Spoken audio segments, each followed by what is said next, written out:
ভিডিওটি দেখার আগে সবার কাছে ছোট্ট একটি রিকোয়েস্ট করতে চাই, প্লিজ প্লিজ প্লিজ যারা ভিডিওটি দেখবেন সবাই একটা করে সাবস্ক্রাইব করে দিবেন। আপনাদের ভালোবাসা পেলে এমন ভিডিও আরও উপহার দিব। ভিডিওগুলো বানাতে অনেক কষ্ট হয়, আমি জানি। ভিডিওটি অনেক মানুষই দেখবেন, প্লিজ একটা করে সাবস্ক্রাইব করে দিবেন। সবাইকে পুরো গল্পটি দেখার জন্য অনুরোধ রইল। আর যারা আমাকে ভালোবাসে তারা একটা করে লাইক করে দেখিয়ে দিবেন। Love you all. তো চলুন আজকের ভিডিওটি শুরু করা যাক। এক পিচ্ছি মেয়ে আমার মন নিল কাড়িয়া, পারো যদি তোমরা তারে দাও গো আনিয়া। এক পিস পড়লো পিঠে। আরে আপনারা বুঝতে পারেন নাই, মানে হলো আমার ডাইনি বান্ধবী কোথা থেকে এসে আমার পিঠে একটা ঘুষি মারলো। আমি আমার বান্ধবীকে না দেখে বললাম, ওই কোন শালারে আমাকে পিছন থেকে ঘুষি মারলো। এই কথা বলতেই আরেক পিস পড়লো। তখন আমার ডাইনি বান্ধবী আমার সামনে এসে বলল, কাইল্লা রাসিল্লা, আমি মারছি তোরে খুশি, এখন দেখি আমাকে কিছু কর। তোর মতো ডাইনিকে মেরে আমার হাত নষ্ট করতে চাই না, তোর গা থেকে এমনিতেই দুর্গন্ধ আসছে। কি বললি হারামি, আমার গা থেকে দুর্গন্ধ আসছে? তুই জানিস আমি সকালবেলা ডেটল সাবান দিয়ে গোসল করে এসেছি। এই তুই সকালবেলা গোসল করে আসিস কেন? রাতে কি বিছানায় হিসু করিস নাকি? রাসিল্লা, আমি তোকে আজকে মেরেই ফেলবো। তুই এসব আমাকে কি বলছিস? এই বলে নিজেও আমার মাথার চুল টানতে লাগলো। আমি তার হাত শক্ত করে ধরে বললাম, সরি টিজুম, তুক্কু নিঝুম, এই কান ধরছি, তোরে আর এমন কথা বলবো না, এবারের মতো মাফ করে দে। ঠিক আছে, আজকের জন্য তোকে মাফ করে দিলাম। এবার বল তো, কোন পিচ্চিমের প্রেমে পড়েছিস? আরে কোনো পিচ্চিমের প্রেমে পড়ি নাই, আমি তো এমনি গানটা কপি করে গাইছি। তাই? তাহলে এবার বল, আজকে সকালে কলেজে আসার সময় আমাকে ফোন করিস নাই কেন? আসলে রাইসার স্কুলে দেরি হয়ে গেছে, তাই ওরে দ্রুত বাইক দিয়ে স্কুলে দিয়ে আসলাম, এই কারণে তোকে ফোন দিতে পারি নাই, সরি দোস্ত। ঠিক আছে, এবার চল, ক্লাসের সময় হয়ে গেছে। আমিও আর বসে না থেকে দুজনে ক্লাসের দিকে যেতে লাগলাম। ক্লাসে যেতে যেতে আপনাদের পরিচয়টা দিয়ে দিই। আমি আপনাদের সুনামধন্য সেই পুরনো রোমান্টিক গল্প লেখক কাইল্লা রাসেল্লা, সরি প্রবাসী রাসেল। আমার পরিবারের সদস্য 4 জন, বাবা মা এবং আমার ছোট আদরের কলিজার বোন রাইসা আর আমি। আমাদের নিজস্ব ব্যবসা প্রতিষ্ঠান আছে, আব্বু ওগুলো দেখাশোনা করে, আম্মু বাসায় থাকে। আমি ইন্টার ফাইনাল ইয়ারে পড়ি, আর আমার ছোট বোন রাইসা এবার ক্লাস 5-এ পড়ে। আর ওই যে আমার একটা ডাইনি বান্ধবী আছে না নিঝুম, ওর সাথে কলেজে ওঠার পর থেকে পরিচয়। নিঝুমের বাবা আমাদের অফিসের ম্যানেজার হিসেবে কাজ করেন। আর কিছু জানতে হবে না, গল্পের সাথেই থাকুন, সবকিছু জানতে পারবেন। দুজনে একসাথে ক্লাসে চলে গেলাম। নিঝুম গিয়ে তার বান্ধবীদের সাথে বসলো, আর আমি আমার বন্ধুদের সাথে বসলাম। কিছুক্ষণ পর স্যার ক্লাসে ঢুকলো। ক্লাসের সকল ছাত্রছাত্রী দাঁড়িয়ে সালাম দিল। স্যার চেয়ারে বসে সবাইকে বসতে বলল। তো যাই হোক, সব ক্লাস শেষ করে বাহিরে আসলাম। তখন আমার বন্ধু রিফাত এসে বলল, রাসেল, তোর সাথে আমার পার্সোনাল কিছু কথা আছে। কি কথা? তাড়াতাড়ি বলো, রাইসাকে স্কুল থেকে নিয়ে বাসায় যেতে হবে। আসলে আমার নিঝুমের বান্ধবী রিয়াকে অনেক ভালো লাগে, তুই একটু ওকে বলে তার বান্ধবীর সাথে আমার লাইনটা করিয়ে দে না। ও তাহলে এই কথা? এই কারণে তো বলি, তুমি বারবার মেয়েদের দিকে তাকিয়ে থাকো কেন? তার মানে রিয়ার দিকে তাকিয়ে থাকো। ঠিকই বলেছিস, রিয়াকে প্রথম দেখায় ভালোবেসে ফেলছি। প্লিজ বন্ধু, তুই আমার আর রিয়ার লাইনটা করে দে। লাইন করে দিলে আমি কি পাবো সেটা আগে বলো। তুই যা চাস তাই পাবি। লাইন করিয়ে দিলে সবাইকে বড় রেস্টুরেন্টে খাওয়াতে হবে এবং সব বিল তোমাকে দিতে হবে। ঠিক আছে, আমি রাজি। ওকে, মনে থাকে যেন। আর এটাও মনে রাখিস, তোর লাইন ক্লিয়ার হয়ে গেছে, এখন বাসায় গিয়ে নাকে তেল দিয়ে ঘুমিয়ে পড়ো। রিফাত ঠিক আছে বলে চলে গেল। কিছুক্ষণ পর নিঝুম আসলো, তখনও আমাকে বলল, কি রে, রিফাতের সাথে দাঁড়িয়ে কি কথা বলছিস? প্রেমে পড়েছে মন, প্রেমে পড়েছে। আমার বন্ধু রিফাত একটা মেয়ের প্রেমে পড়েছে। তাই নাকি? তা মেয়েটা কে? মেয়েটার কেউ নয়, তোর বান্ধবী রিয়া। কি বলছিস তুই? তাই নাকি? তাহলে তো লাইন পুরো ক্লিয়ার। ওই ডাইনি লাইন ক্লিয়ার মানে? আমি তো তোর কথা কিছুই বুঝতে পারছি না, একটু বুঝিয়ে বল। তুই যে সময় রিফাতের সাথে কথা বলছিস, তখন রিয়া আমাকে দাঁড় করিয়ে বলছে সেও নাকি রিফাতকে পছন্দ করে ফেলছে। আমাকে বলছে তোর সাথে কথা বলে ওদের লাইনটা করে দিতে। তাহলে তো হয়ে গেল, কালকে তাহলে 5 স্টার হোটেলে খানা হবে।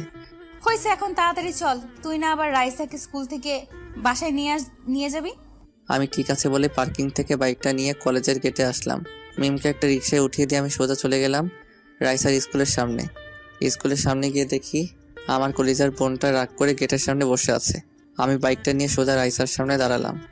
সরি কলিজার বোন আমার, আজকে ভাইয়ার একটু দেরি হয়ে গেছে। ভাইয়া, তুমি আর কতবার এমন কথা বলবে? তুমি সবসময় আমাকে নিতে দেরি করে আসো।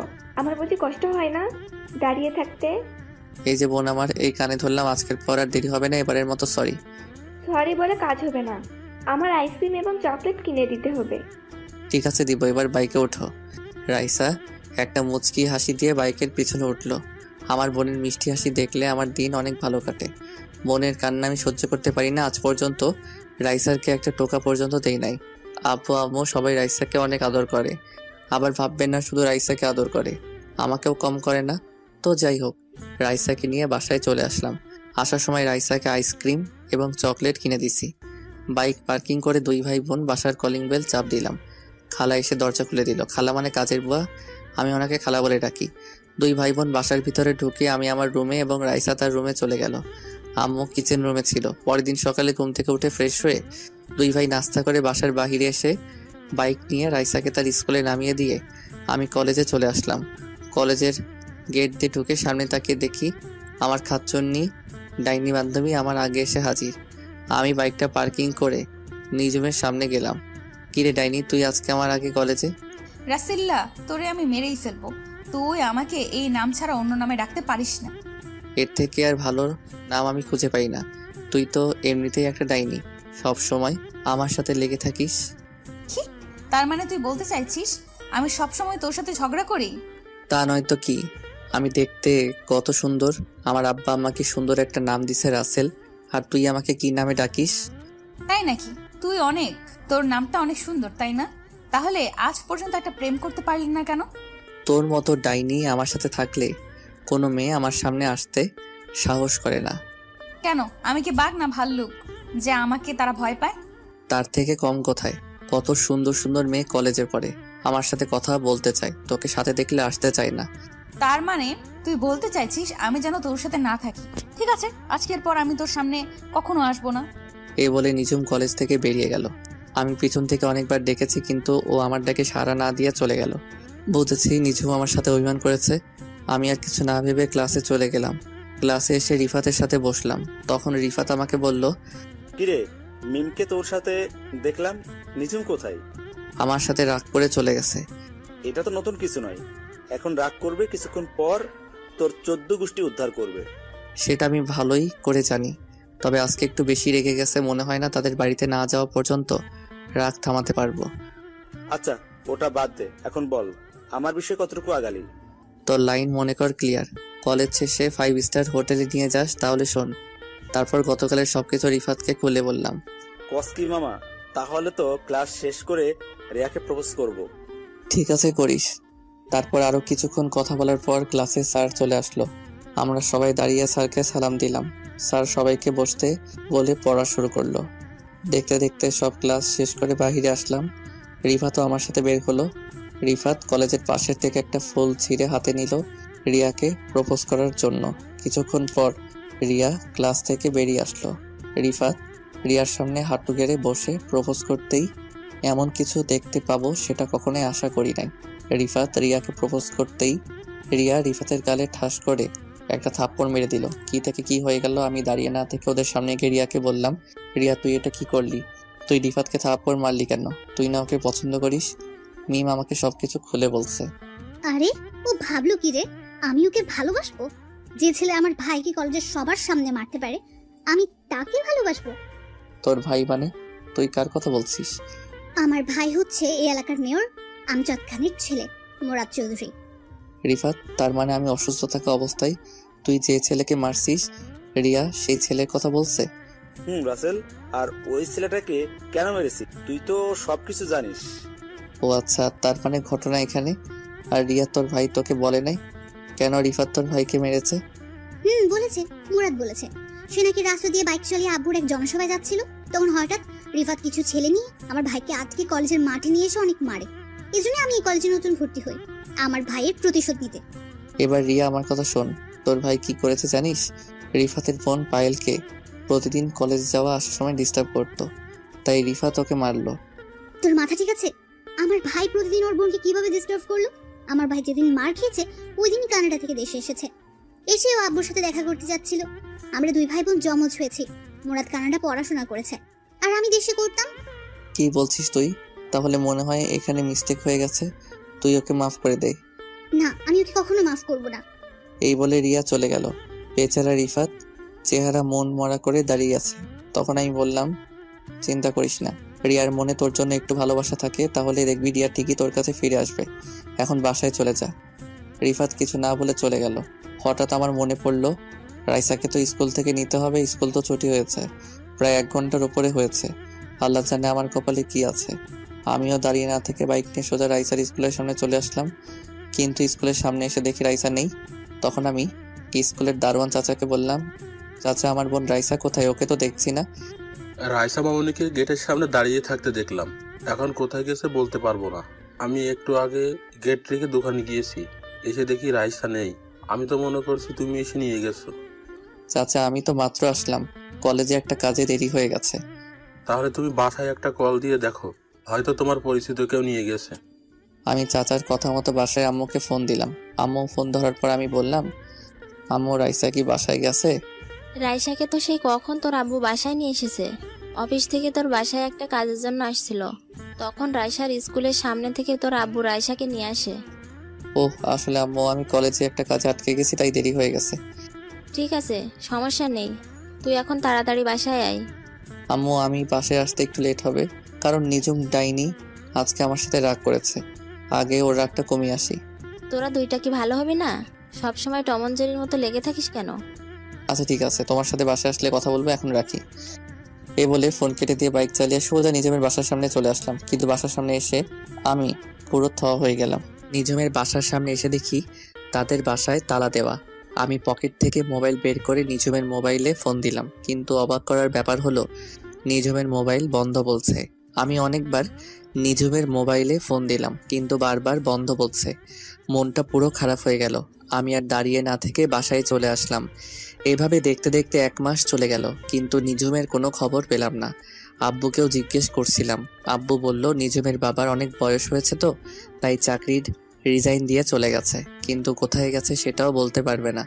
আমি নিজুমের সাথে কাটানোর সময়গুলো চিন্তা করি সব সময়। আগের মতো বাহিরে বন্ধুদের সাথে আড্ডা দেই, রাতে সবাই মিলে খাবার খাচ্ছি। তখন আব্বু বলল, কিরে রাসেল, তোর কি হয়েছে? সব সময় কেমন যেন মন মরা হয়ে থাকিস, নিজমের কথা ভাবছিস? জি আব্বু, আমার নিজমের সাথে কাটানোর সময়গুলো ভুলতে পারছি না। আমি বলি কি, তুই কোথাও গিয়ে ঘুরে আয়, দেখবি মন ভালো হয়ে যাবে। না আব্বু, আমি কোথাও ঘুরতে যাব না, আমি দেশের বাইরে পড়ালেখা শেষ করতে চাই। না, আমি তোকে দেশের বাইরে যেতে দিব না, তোকে ছাড়া এই বাসা পুরো খালি খালি লাগে। আম্মু প্লিজ, তুমি না করো না, কয়েকটা বছর মাত্র, প্লিজ আম্মু। তোকে ছাড়া আমরা কিভাবে থাকবো? রাসেলের আব্বু, তুমি কিছু বলছো না কেন? আমি কি বলবো, আজ পর্যন্ত রাসেলের কোনো কথা মানা করি নাই। ও যদি মনে করে দেশের বাইরে গিয়ে পড়বে, ওর জন্য ভালো হবে, তাহলে যাক। ভাইয়া, তুমি আমাদের ছেড়ে যেও না। তুমি চলে গেলে আমাকে স্কুলে প্রতিদিন কে দিয়ে আসবে? রাইসা বোন আমার, রাগ করিস না, আমি ছুটি পেলে চলে আসবো। আব্বু তুই সব কিছু ব্যবস্থা করো। তাহলে তুই কানাডা, আমার এক বন্ধু আছে, ওদের ওখানে চলে যা, আমি আকরামকে সব কিছু বলে রাখবো। আমি ঠিক আছে বলে রুমে চলে আসলাম। আকরাম হচ্ছে আব্বুর ছোটকালের বন্ধু। দেখতে দেখতে আমি এখন বিমানের ভিতরে বসে আছি। আব্বু 15 দিনের ভিতরে সবকিছু ঠিক করে ফেলছে। আসার সময় আম্মু এবং রাইসা অনেক কান্নাকাটি করছে, তাদের কোনো রকম বুঝিয়ে চলে আসলাম। সকাল 10টায় বিমানে উঠলাম, বিকাল 5টায় কানাডা চলে আসলাম। দেখতে দেখতে 5টা বছর চলে গেল। বেশি বড় করলাম না, গল্পের মূল কাহিনীতে আসতে হবে তাই। 5 বছরে আমি ইন্টার শেষ করে আব্বু কানাডা আকরাম আঙ্কেলের সাথে যে ব্যবসা করতো সেটার দেখাশোনা করছি। এবার ভাবছি নিজের মাতৃভূমিতে চলে যাব। তবে কানাডা এসে অনেক বন্ধু বান্ধব হয়েছে আমার। রাতে আঙ্কেল আন্টিকে বলছি আমি কালকে বাংলাদেশে যাব। তারা মনটা খারাপ করে বলল ঠিক আছে যেও। মন খারাপ করার কথা, 5টা বছর তাদের এখানে ছিলাম, মন তো খারাপ হবেই। তো যাই হোক, 2 দিন পর সবার কাছ থেকে বিদায় নিয়ে এয়ারপোর্টে চলে আসলাম। আমি রাতেই অনলাইনে টিকিট কেটে রেখেছি। দেখতে দেখতে আমি এখন বাংলাদেশ এয়ারপোর্টে আছি। বাড়ির কেউ জানে না আমি যে আজকে বাংলাদেশে আসব। আব্বু যদি জানতো আমার জন্য গাড়ি পাঠিয়ে দিত, কিন্তু আমি তাদের সারপ্রাইজ দিব। এয়ারপোর্টের ভিতরে সব কাজ শেষ করে বাইরে আসলাম। তারপর একটা ট্যাক্সি নিয়ে বাসার উদ্দেশ্যে রওনা দিলাম। অনেক বছর পর বাংলাদেশে বাতাস গায়ে লাগলো। কতই মিস করছিলাম, সব কিছু পরিবর্তন হয়ে গেছে। গাড়ি চলছে তার আপন গতিতে। হঠাৎ আমাদের গাড়িটা দুইজন পুলিশ হাতের ইশারা দিল। ড্রাইভার গাড়িটা তাদের সামনে থামালো। একজন পুলিশ ড্রাইভারকে গাড়ি থেকে নামতে বলল, সাথে আমাকেও। আমি গাড়ি থেকে নেমে পুলিশের কাছে গেলাম। তখন আমি বললাম, স্যার আমাদের গাড়িটা কেন থামানো হলো? দেখুন স্যার, এই রাস্তা দিয়ে প্রতিদিন চোরাই মাল সাপ্লাই হয়, তাই ওই চোরেদের ধরার জন্য প্রতিটা গাড়ি আমরা চেক করছি। আপনি কিছু মনে করবেন না, আমরা আপনার গাড়িটাও একটু চেক করব। ঠিক আছে করেন, তবে আমি একটা কথা বলি। আমি কানাডা থেকে বাসায় ফিরছি, আমার কিছু মাল আছে, তবে আপনি ওটা চেক করতে পারবেন না। যদি ওটা চেক করার ইচ্ছা হয় তাহলে কষ্ট করে আমার বাসায় গিয়ে চেক করবেন, কারণ আমার অনেক মাল গাড়িতে। সরি স্যার, আমরা বাসায় গিয়ে চেক করতে পারবো না, এটা আমাদের ডিউটি। তবে স্যার আপনার পরিচয়টা দিলে ভালো হয়। জি অবশ্যই, আমি এই দেশের চৌধুরী গ্রুপ অফ ইন্ডাস্ট্রি কোম্পানির মালিক আসলাম চৌধুরীর একমাত্র ছেলে রাসেল চৌধুরী। কি আপনি আসলাম চৌধুরীর ছেলে? সরি স্যার, আমরা বুঝতে পারি নাই। আপনি যেতে পারেন। শুনুন স্যার, আইন সবার জন্য সমান। আমার বাবার পরিচয় পেয়ে আপনি আমাকে চার্জ করবেন না, এটা কেমন কথা? আপনি আমার গাড়ি চেক করেন। সরি স্যার, আমি পারবো না। আপনার বাবার কানে যদি এই কথা যায় তাহলে আমার চাকরি থাকবে না। আপনি কিছু বলবেন না স্যার? আপনি যদি আমার গাড়ি চেক না করেন তাহলে আমি বাবার কাছে বলবো। এবার আপনি বলুন কি করবেন? পুলিশ লোকটা আর না দাঁড়িয়ে থেকে আমার গাড়িটা কোনো রকম চেক করে বলল, স্যার হয়ে গেছে, আপনি এখন যেতে পারেন। হঠাৎ আমার পিছন থেকে মেইলি কণ্ঠে একটা মেয়ে বলল, কি হয়েছে আনোয়ার চাচা? আমি দূর থেকে এতক্ষণ তাকিয়ে দেখলাম আপনি এই লোকটার সাথে অনেকক্ষণ দাঁড়িয়ে কথা বলছেন এবং কোনো রকম গাড়িটা চেক করছেন। সমস্যা কি আমাকে বলুন। আসলে নিঝুম মামুনি, উনি হচ্ছেন এই শহরের আসলাম চৌধুরীর একমাত্র ছেলে রাসেল চৌধুরী। এবার আমি ওই মেয়েটার দিকে তাকালাম। মেয়েটার দিকে তাকিয়ে আমি পুরো হয়ে গেলাম। এ আর কেউ নাই, নিঝুম। নিঝুমকে দেখে আমি সাথে সাথে জড়িয়ে ধরলাম, কিন্তু নিঝুমকে জড়িয়ে ধরার পর এমন কিছু হবে সেটা কখনো ভাবতে পারিনি। আমি নিঝুমকে জড়িয়ে ধরার পর নিঝুম আমাকে জোর করে ছাড়িয়ে গালে ঠাস করে একটা থাপ্পড় মেরে দিল। থাপ্পড় মেরে নিঝুম বলতে লাগলো, তো সাহস কি করে হলো? রাস্তায় তুই একজন এসআইকে জড়িয়ে ধরিস? বড়লোকের ছেলে বলে সবাইকে পুতুল মনে করেছিস, যেমনি খুশি নাচবে? নিঝুম তুই আমার সাথে এমন করছিস কেন? এত বছর পর তোকে দেখলাম, তাই আবেগটা কন্ট্রোল করতে পারি নাই। এই মিস্টার, আমি আপনাকে চিনি না, আর রাসেল নামের কোনো ছেলের সাথে আমার কখনো পরিচয় ছিল না। আপনি এখন আসতে পারেন। আমি আর কোনো কথা বললাম না। নিঝুম সাধারণ একটা বিষয় নিয়ে এখন আমার উপর রেগে আছে, তাই বলে আমার সাথে এমন বিহেভ করবে? চোখ দিয়ে কখন যে 2 ফোঁটা পানি পড়ে গেল বুঝতে পারিনি। চোখের পানি মুছে গাড়িতে উঠলাম। একটা কথা বলতে কি, নিঝুম আগের থেকে অনেক সুন্দর হয়েছে, আর এসআই এর পোশাকে তো দারুণ মানিয়েছে নিঝুমকে। দেখতে দেখতে বাসার সামনে চলে আসলাম, কিন্তু বাসার সামনে এসে তো আমি আরো অবাক হয়ে গেলাম। বাসার সামনে এসে দেখি আমাদের বাড়িটা আলোকসজ্জা দিয়ে সাজিয়ে রেখেছে। বাসায় কি হচ্ছে আমি তো কিছুই জানি না। আমি গাড়ি থেকে নেমে দারোয়ান চাচাকে গেট খুলতে বললাম, তারপর গাড়ি বাসার ভিতরে ঢুকলো। আমি দারোয়ান চাচাকে বললাম, চাচা বাসা এত সুন্দর করে সাজানোর কারণ কি? ও মা, সে কি তুমি কিছুই জানো না? আজকে রাইসা মামুনির জন্মদিন, সেজন্যই তো এত আয়োজন। ও শিট, আমি তো ভুলেই গেছি। আজকে যে রাইসার জন্মদিন, যাক ভালোই হলো। রাইসার জন্য কানাডা থেকে ওর পছন্দের একটা ঘড়ি এনেছি, ওটাই উপহার দিব রাইসাকে। আমি চাচা এবং ড্রাইভারকে বললাম আমার মালগুলো বাসার ভিতরে নিয়ে আসতে। আমি বাসার কলিং বেল চাপ দিলাম। খালা এসে দরজা খুলে দিল। বাসার ভিতরে ঢুকে দেখি পুরো বাসা মেহমান দিয়ে ভরপুর, সব নামি দামি গেস্ট। ও আপনাদের তো বলতে ভুলে গেছি, পুরো বাড়ির চারপাশে পুলিশে পাহারা দিচ্ছে। শহরে নামকরা ব্যবসায়ীর মেয়ের জন্মদিন বলে কথা। হঠাৎ কোথা থেকে রাইসা আমাকে দেখতে পেয়ে দৌড়ে এসে জড়িয়ে ধরলো এবং কান্না শুরু করে দিল। আমি রাইসাকে বললাম, এই রাইসা কান্না করছিস কেন? ভাইয়া তুমি আজকে বাড়িতে আসবে, সেটা আগে বলো নাই কেন? আরে হ্যাঁ, আমি তো তোদের সারপ্রাইজ দিব বলে বলি নাই। তাই বলে তুমি এইভাবে আসবে? তুমি জানো তোমাকে আমি অনেক মিস করছি। হয়েছে বোন, এবার কান্না বন্ধ কর। এখন তো চলে আসছে, এবার বল আব্বু আম্মু কোথায়? আম্মু পাকঘরে আছে, আব্বু তার গেস্টদের সাথে কথা বলছে। ঠিক আছে, আমি আব্বু আম্মুর সাথে দেখা করে আসি। রাইসা ঠিক আছে বলে আমার সাথে যেতে লাগলো। হঠাৎ একটা জায়গায় চোখ পড়লো। আমি মনে মনে বলতে লাগলাম, ও এখানে কেন?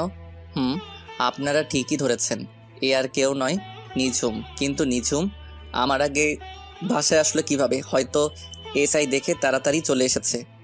আমি আসতেই একটু জ্যামে পড়েছি, তাই হয়তো আমার আগে এসেছে। তবে নিঝুম দাঁড়িয়ে ছেলেদের সাথে হেসে হেসে কথা বলছে, সেটা আমার অনেক খারাপ লাগলো। আমি আর দাঁড়িয়ে না থেকে আম্মুর কাছে গেলাম। আম্মু আমাকে দেখে জড়িয়ে ধরে কান্না করে দিল। তখন আমি বললাম, এই আম্মু, তুমি কান্না করছো কেন? তোমার কান্না আমার ভালো লাগে না। এটা দুঃখের কান্না নয়, সুখের কান্না। তুই আমাদের বলে আসলি না কেন? বললে কি সারপ্রাইজ দিতে পারতাম। ঠিক আছে, এখন রুমে গিয়ে ফ্রেশ হয়ে নিচে আয়। গেস্ট সবাই চলে এসেছে।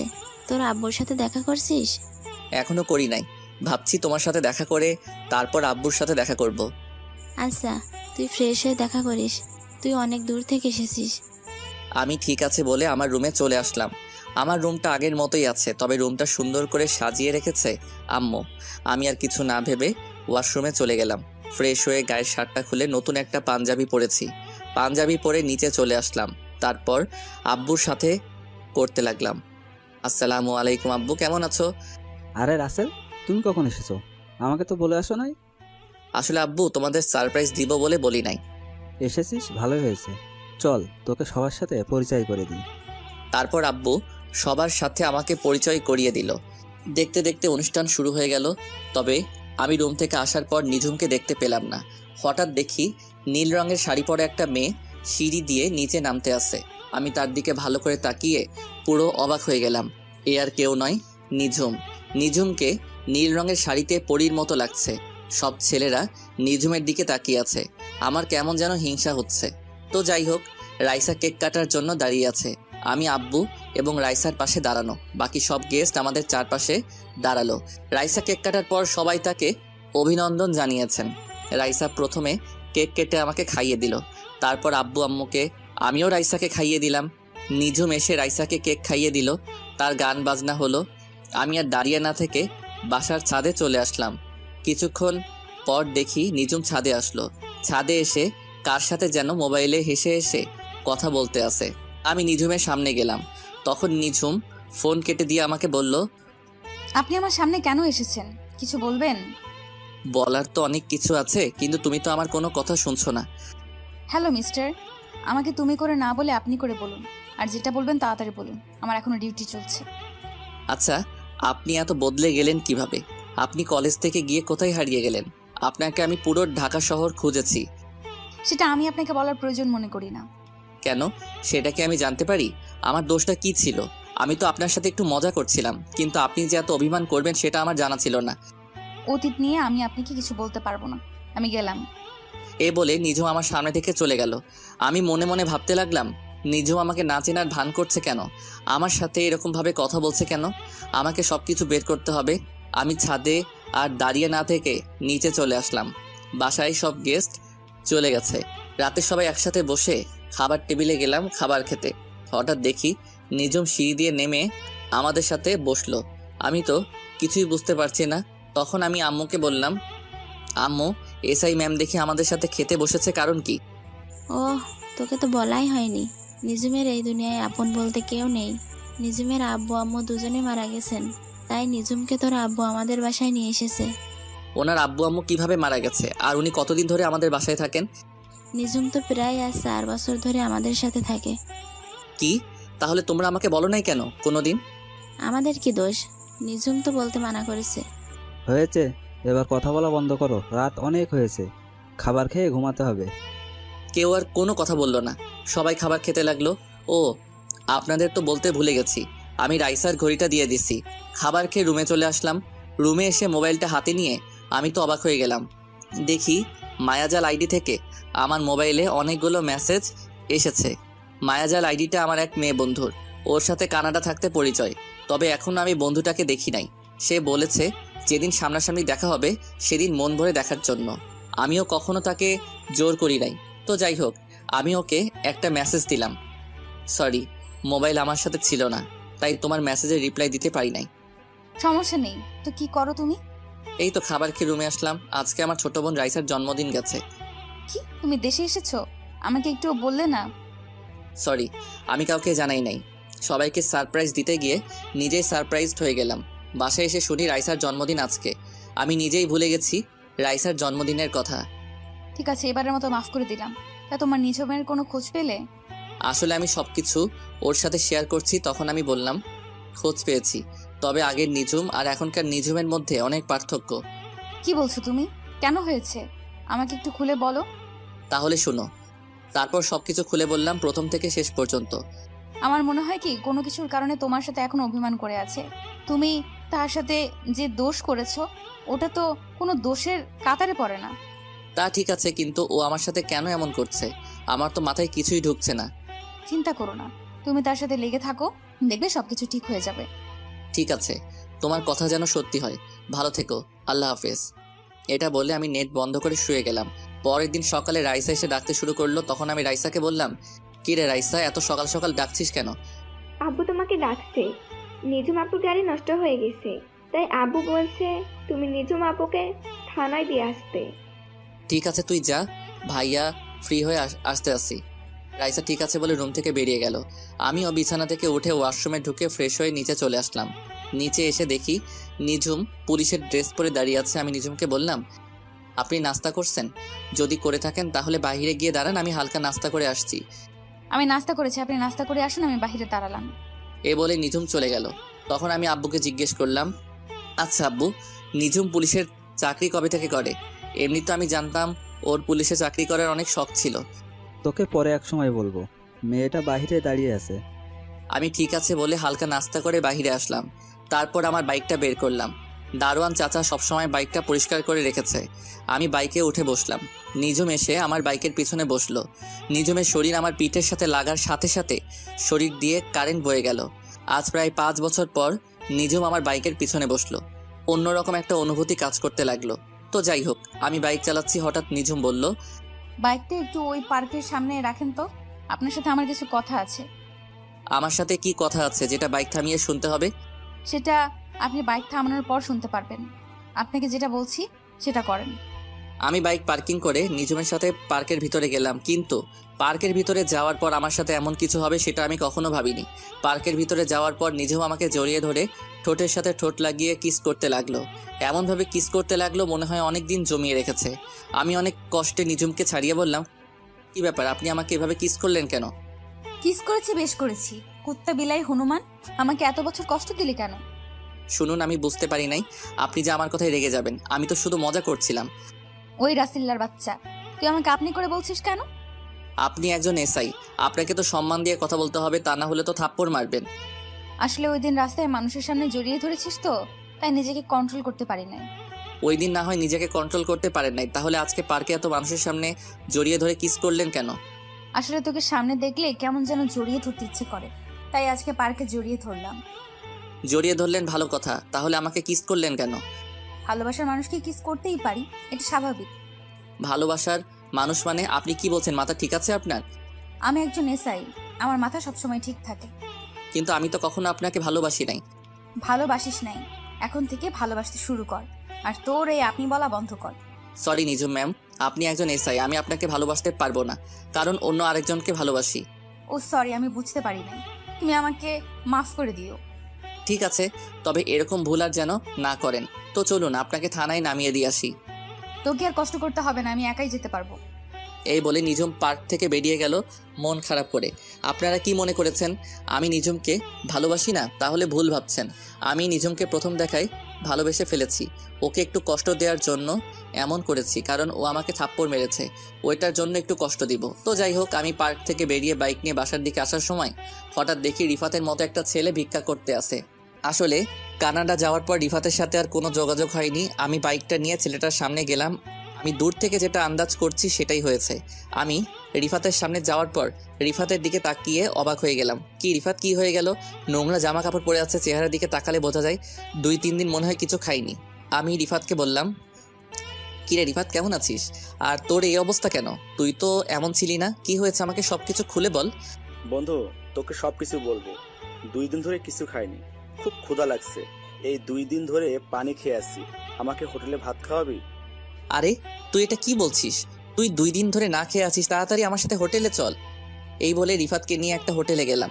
তারপর রিফাতকে পেট ভরে খাবার খাওয়ালাম। এরপর দুজনে রাস্তার পাশে একটা জায়গায় বসলাম। তখন আমি বললাম, এবার বল, তোর এই অবস্থা কেন?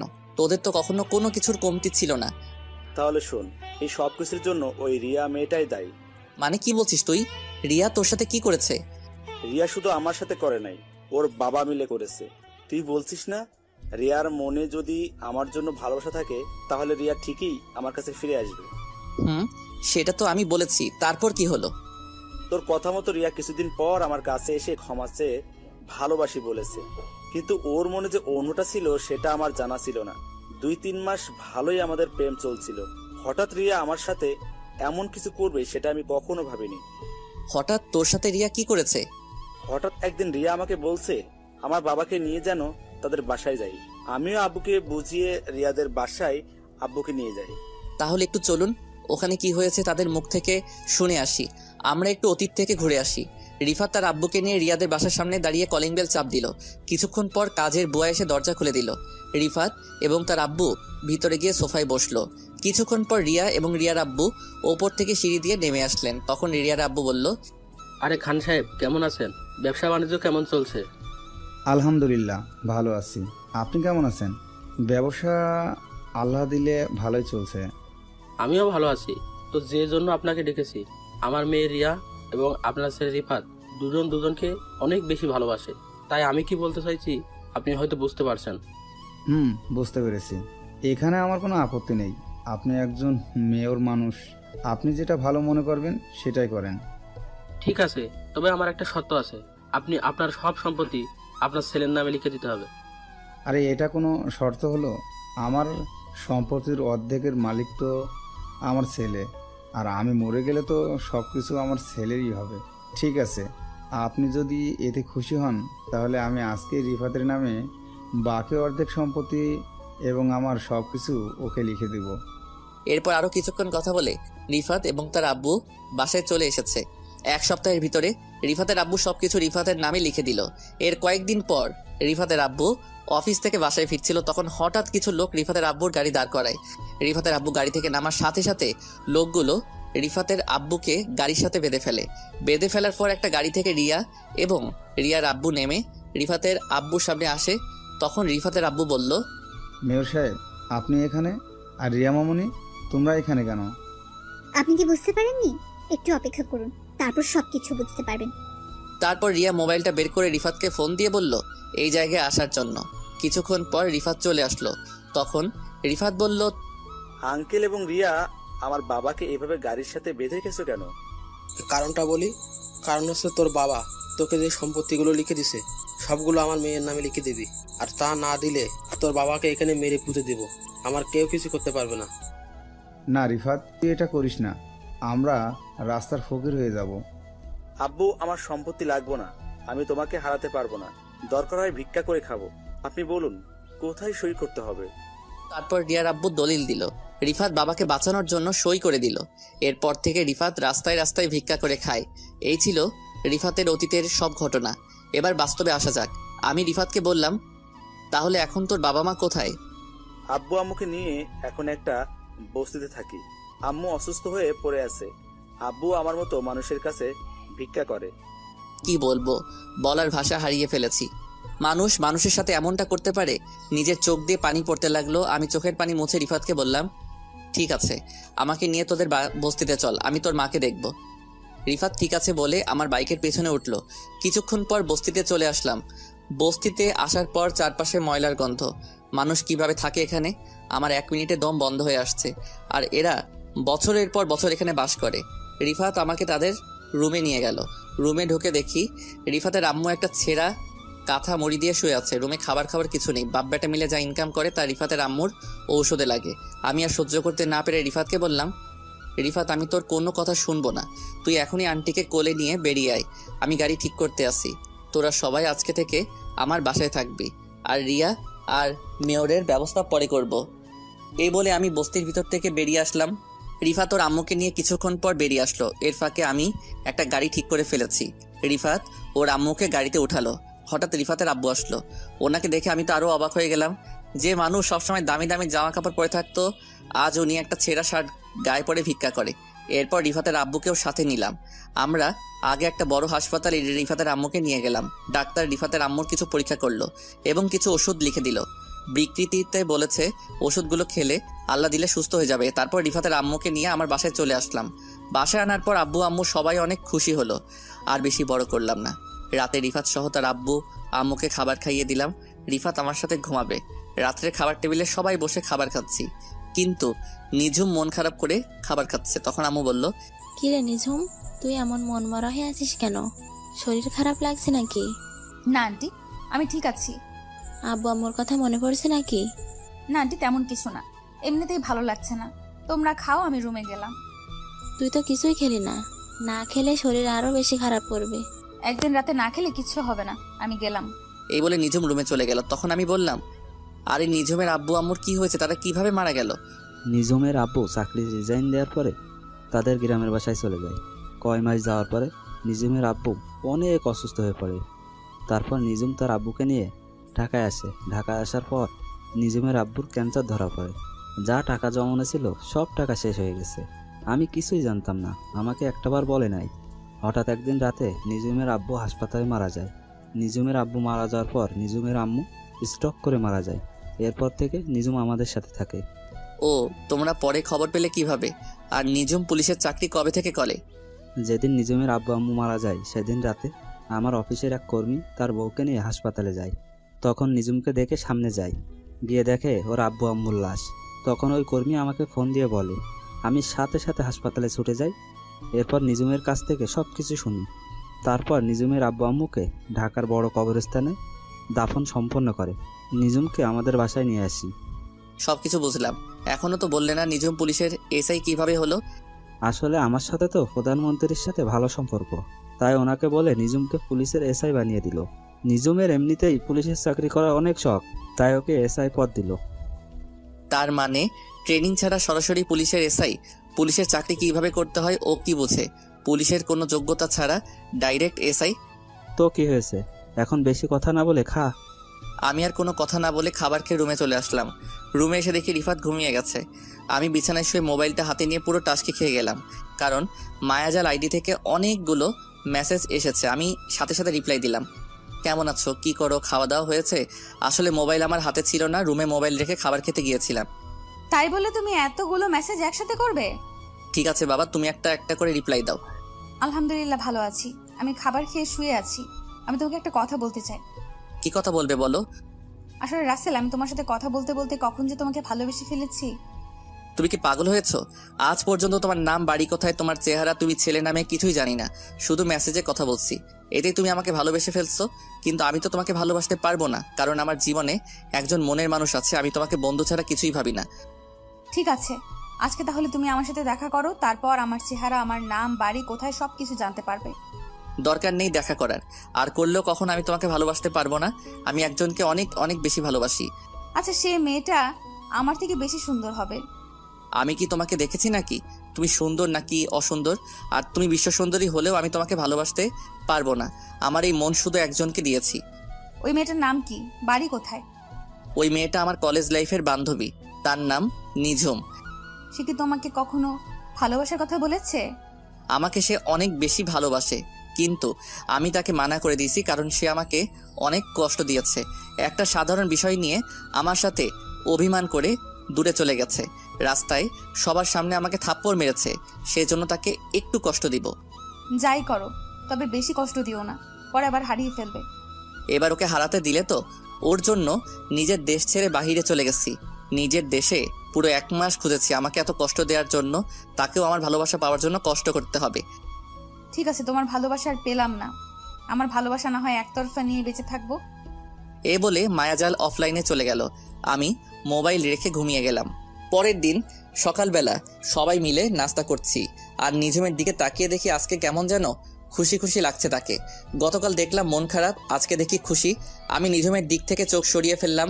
তখন আমি আব্বুকে বললাম, আব্বু তুমি রিফাতকে আমাদের অফিসে বড় একটা পোস্টে কাজে লাগিয়ে দাও। আরে এটা অনেক কথা বলছিস, রিফাত ওর নিজের অফিস মনে করে চালাবে, ওর যখন মন চাই অফিসে যেতে পারে। ঠিক আছে আঙ্কেল, তবে আম্মু আরেকটু সুস্থ হোক, তারপর যাব। ঠিক আছে বাবা, আমি তোমাকে এখন যেতে বলছি না। তবে আঙ্কেল, আমার একটা শর্ত আছে। আমি চাকরি করার পর আমি আব্বু আম্মুকে নিয়ে অন্য বাসায় থাকবো। তুমি একথা কেন বলছো সেটা আমি বুঝতে পারছি, সমস্যা নাই। আমি অফিস থেকে তোমাকে একটা ফ্ল্যাট দিব, তুমি ওখানে তোমার আব্বু আম্মুকে নিয়ে থেকো, আর অফিসে যাওয়ার জন্য একটা নিউ কার তোমাকে দেয়া হবে। সেটা হলে তো আরো বেশি ভালো হয়, আপনি সবকিছু ব্যবস্থা করুন। আব্বু ঠিক আছে বলে রুমে চলে গেল। তখন নিজুম আম্মুকে বলল, আন্টি আমি একটু মার্কেটে যাব, তুমি রাসেলকে বলো আমাকে নিয়ে যেতে।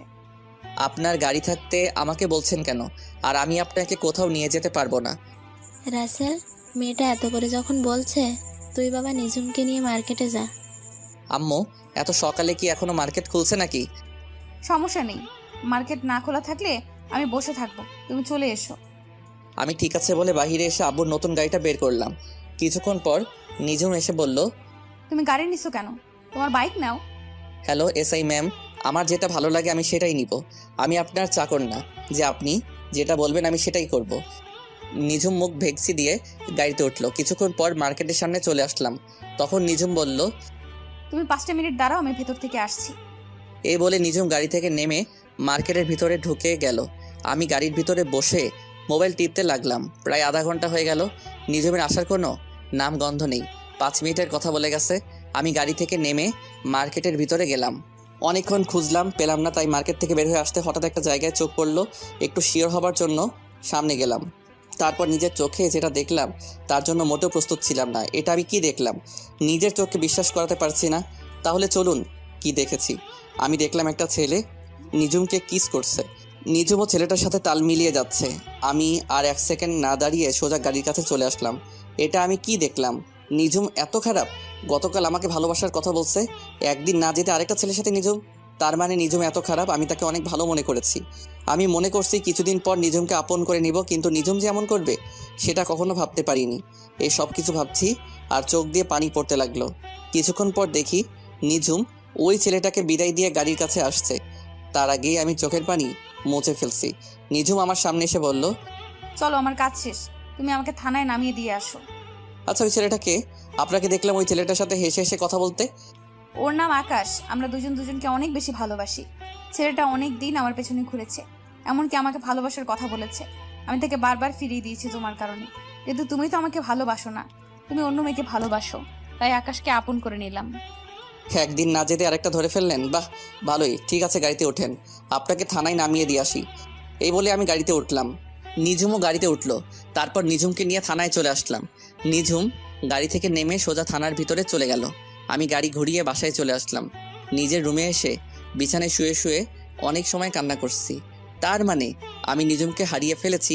আব্বু আম্মু বলেছে নিজুমের মনে কষ্ট না দেওয়ার জন্য, কারণ নিজুম বাবা মা মরা মেয়ে। এই সব কিছু ভাবতে ভাবতে কখন যে ঘুমিয়ে গেছি মনে নাই। হঠাৎ আম্মু এসে ডাকতে শুরু করলো। তখন আমি ঘুম থেকে উঠে বিছানায় বসলাম। আম্মু বলল, কিরে রাসেল, তোর কি শরীর খারাপ নাকি? এই অবেলায় শুয়ে আছিস? না আম্মু, আমি ঠিক আছি। বলো কেন ঠেকেছো? রাইসার হাত খরচ শেষ হয়ে গেছে, তুই একটু করে রাইসার হাত খরচ দিয়ে আয়। আমি ঠিক আছে বলে বিছানা থেকে উঠে ফ্রেশ হয়ে একটা জামা গায়ে দিয়ে বাসা থেকে বেরিয়ে বাইক নিয়ে সোজা রাইসার হোস্টেলে চলে আসলাম। আসলে রাইসার সামনে এসএসসি পরীক্ষা, তাই রাইসাকে হোস্টেলে দেওয়া হয়েছে। আমি রাইসাকে ফোন দিয়ে নিচে আসতে বললাম। কিছুক্ষণ পর রাইসা নিচে আসলো, আমাকে দেখে জড়িয়ে ধরলো। তখন আমি বললাম, এই রাইসা ছাড়ো আমাকে। মানুষ দেখলে কি বলবে? মানুষ বলবে বুড়ি বোন ভাইকে জড়িয়ে ধরেছে। মানুষ দিয়ে আমার কি? আমি এখনো তোমার কাছে ছোট ভাইয়া। আমি জানি তো তুই আমার এখনো সেই ছোট্ট বোন। এখন বল কত টাকা লাগবে? তোমার যত টাকা মন চাই দিয়ে যাও। আর তুমি তো জানো আমি বাহিরের খাবার খাওয়া কমিয়ে দিচ্ছি। ঠিক আছে, এই নে, এখানে 20,000 টাকা আছে, এগুলো রাখ। শেষ হয়ে গেলে ভাইয়াকে একটা ফোন দিস। রাইসা ঠিক আছে বলে ভিতরে চলে গেল। আমি দাঁড়িয়ে না থেকে বাইক নিয়ে বাসায় যাওয়ার সময় হঠাৎ একজনকে দেখে আমার মাথা পুরো গরম হয়ে গেল। সে আর কেউ নয়, আসলাম মেয়রের মেয়ে রিয়া। রিয়া দেখে একজন রিক্সা চালককে মারতে আসছে। আমি বাইক নিয়ে সোজা রিয়ার সামনে গেলাম। বাইকটা দেখে রিয়াকে ঠাস করে একটা থাপ্পড় মেরে দিলাম। রিয়া গালে হাত দিয়ে আমাকে বলল, রাসেল তুই আমাকে থাপ্পড় মারছিস কেন? তুই রাস্তায় এই বুড়ো মানুষটাকে মারছিস কেন? মারবো না তো কি করবো? উনি আমার কাছ থেকে 50 টাকার ভাড়া 100 টাকা চাইলো কেন? চাচা, আপনি 50 টাকার ভাড়া 100 টাকা কেন চেয়েছেন? উনি মার্কেটে নিয়ে গিয়ে প্রায় 2 ঘন্টা দাঁড় করিয়ে রেখেছে, তাই আমি 50 টাকা বেশি চেয়েছি। এ কারণে মেয়েটা আমাকে মারছে। কিরে, চাচা যেটা বলছে সেটা কি সত্যি? ঠিক বলেছে। তাই বলে 50 টাকা বেশি চাইবে কেন? আমার ইচ্ছে করছে তোকে আরো কয়েকটা থাপ্পড় মারি। গরিব কি মানুষ মনে হয় না? তোর বাবার বয়সে একজন মানুষের গায়ে হাত তুলতে তোর হাতটা কাঁপলো না? না, আমার হাত কাঁপে না। এসব গরিব নোংরা মানুষদের আমি দেখতেই পারি না। দেখতে যখন পারিস না, তাহলে নোংরা মানুষের রিকশায় উঠছিস কেন? আমার গাড়িটা হঠাৎ রাস্তায় নষ্ট হয়ে যায়, তাই কোনো গাড়ি না পেয়ে ওনার রিক্সায় উঠে। তুই এখনই আমার সামনে থেকে যা, তা না হলে রাস্তায় সবার সামনে আরো কয়টা থাপ্পড় মারবো। তোর বাপ মেয়ের দেখে মানুষকে মানুষ মনে করিস না। ঠিক আছে আমি যাচ্ছি, তবে তোর এই থাপ্পড়ের প্রতিশোধ আমি কিন্তু নিবই। আরে যা যা, পারলে আমার বালটা সোজা করে দেখাইস। তোর মতো মেয়েকে সোজা করতে আমি রাসেল একাই যথেষ্ট। রিয়া আর কিছু না বলে চলে গেল। তখন আমি চাচাকে কিছু টাকা দিয়ে বাসায় পাঠিয়ে দিলাম। রাস্তার সব মানুষ এতক্ষণ দাঁড়িয়ে দাঁড়িয়ে আমার কাহিনী দেখেছে। হয়তো তারা ভাবছে আমার মতো ছেলের এত সাহস কোথা থেকে আসলো, এলাকার মেয়রের মেয়ের গায়ে হাত তুলছি। তো যাই হোক, আমি বাইক নিয়ে সোজা বাসায় চলে আসলাম। বাসায় এসে নিজের রুমে চলে গেলাম, তারপর ফ্রেশ হয়ে খাবার খেয়ে রুমে চলে আসলাম। দেখতে দেখতে সপ্তাহখানিক চলে গেল। নিঝুমের সাথে এখন আগের মতো কথা বলি না, আর নিঝুমও আমার সাথে তেমন কথা বলে না, কারণ নিঝুম তার আকাশকে নিয়ে সবসময় বিজি থাকে। আমি নিজেকে অনেক কন্ট্রোল করে রাখছি।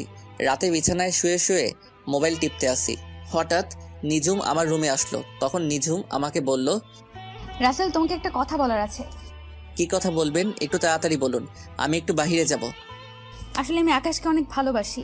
আকাশ বলছে আঙ্কেল আন্টির কাছে আমাদের ব্যাপারে বলতে, কিন্তু আমি ভয় বলতে পারছি না। তুমি একটু আমার হয়ে বলে দাও না। সরি, আমি পারবো না, আপনারটা আপনি বলুন। প্লিজ রাসেল, আমি আকাশকে হারাতে পারবো না। আকাশের বাসায় আকাশকে বিয়ের জন্য চাপ দিচ্ছে। আমার বুকটা ফেটে যাচ্ছে নিঝুমের এমন কথা শুনে। যে মেয়ে আমাকে ভালোবাসার কথা বলে, পরের দিন আরেকটা ধরতে পারে, তাকে কিভাবে বিশ্বাস করব? তখন আমি নিঝুমকে বললাম, ঠিক আছে, আমি আব্বু আম্মুকে সময় করে বলবো, আপনি এখন আসতে পারেন। নিঝুম আর কোনো কথা না বলে আমার রুম থেকে বেরিয়ে গেল। নিঝুমের এমন কথা শুনে মনটা খারাপ হয়ে গেল, কারণ নিঝুমকে আমি অনেক ভালোবেসে ফেলেছি। কিন্তু নিঝুম আর আকাশের কাহিনীটা আমার চোখের সামনে ভেসে উঠলে নিঝুমের প্রতি ঘৃণা হয়। না, ওর মতো মেয়ের জন্য নিজেকে কষ্ট দিয়ে লাভ নেই। ও ওর মতো থাকুক, আমি আমার মতো চলি। তো যাই হোক, রাতে বাসা থেকে বেরিয়ে একটু বাইরে গেলাম। বাহিরের কাজটা সেরে আবার বাসায় চলে আসলাম। রাতে বিছানায় শুয়ে শুয়ে মোবাইল টিপতে আসি, হঠাৎ মায়াজাল থেকে মেসেজ আসলো। কেমন আছো রাসেল? কি করো? রাতের খাবার খেয়েছো? আলহামদুলিল্লাহ ভালো আছি, তুমি কেমন আছো? আর আমি এখনো রাতের খাবার খাইনি, আর একটু পরে খাবো। আলহামদুলিল্লাহ আমিও ভালো আছি, তবে বেশি ভালো না। আর তোমার নিঝুমের সাথে প্রেম কেমন চলছে? নিঝুম আমাকে ভালোবাসার কথা বলে এখন অন্য আরেকজনকে ভালোবাসে। কি বলছো তুমি? একটা মেয়ে একদিনে কেমন করে পাল্টে গেল? সেটা তো আমিও ভাবছি, কিন্তু তাদের দুজনকে দেখে বোঝা যাচ্ছে একজন আরেকজনকে অনেক বেশি ভালোবাসে। তাহলে তুমি নিঝুমকে তোমার ভালোবাসার কথা বলে দাও। না, আমি চাই না ওর মনে কষ্ট দিতে।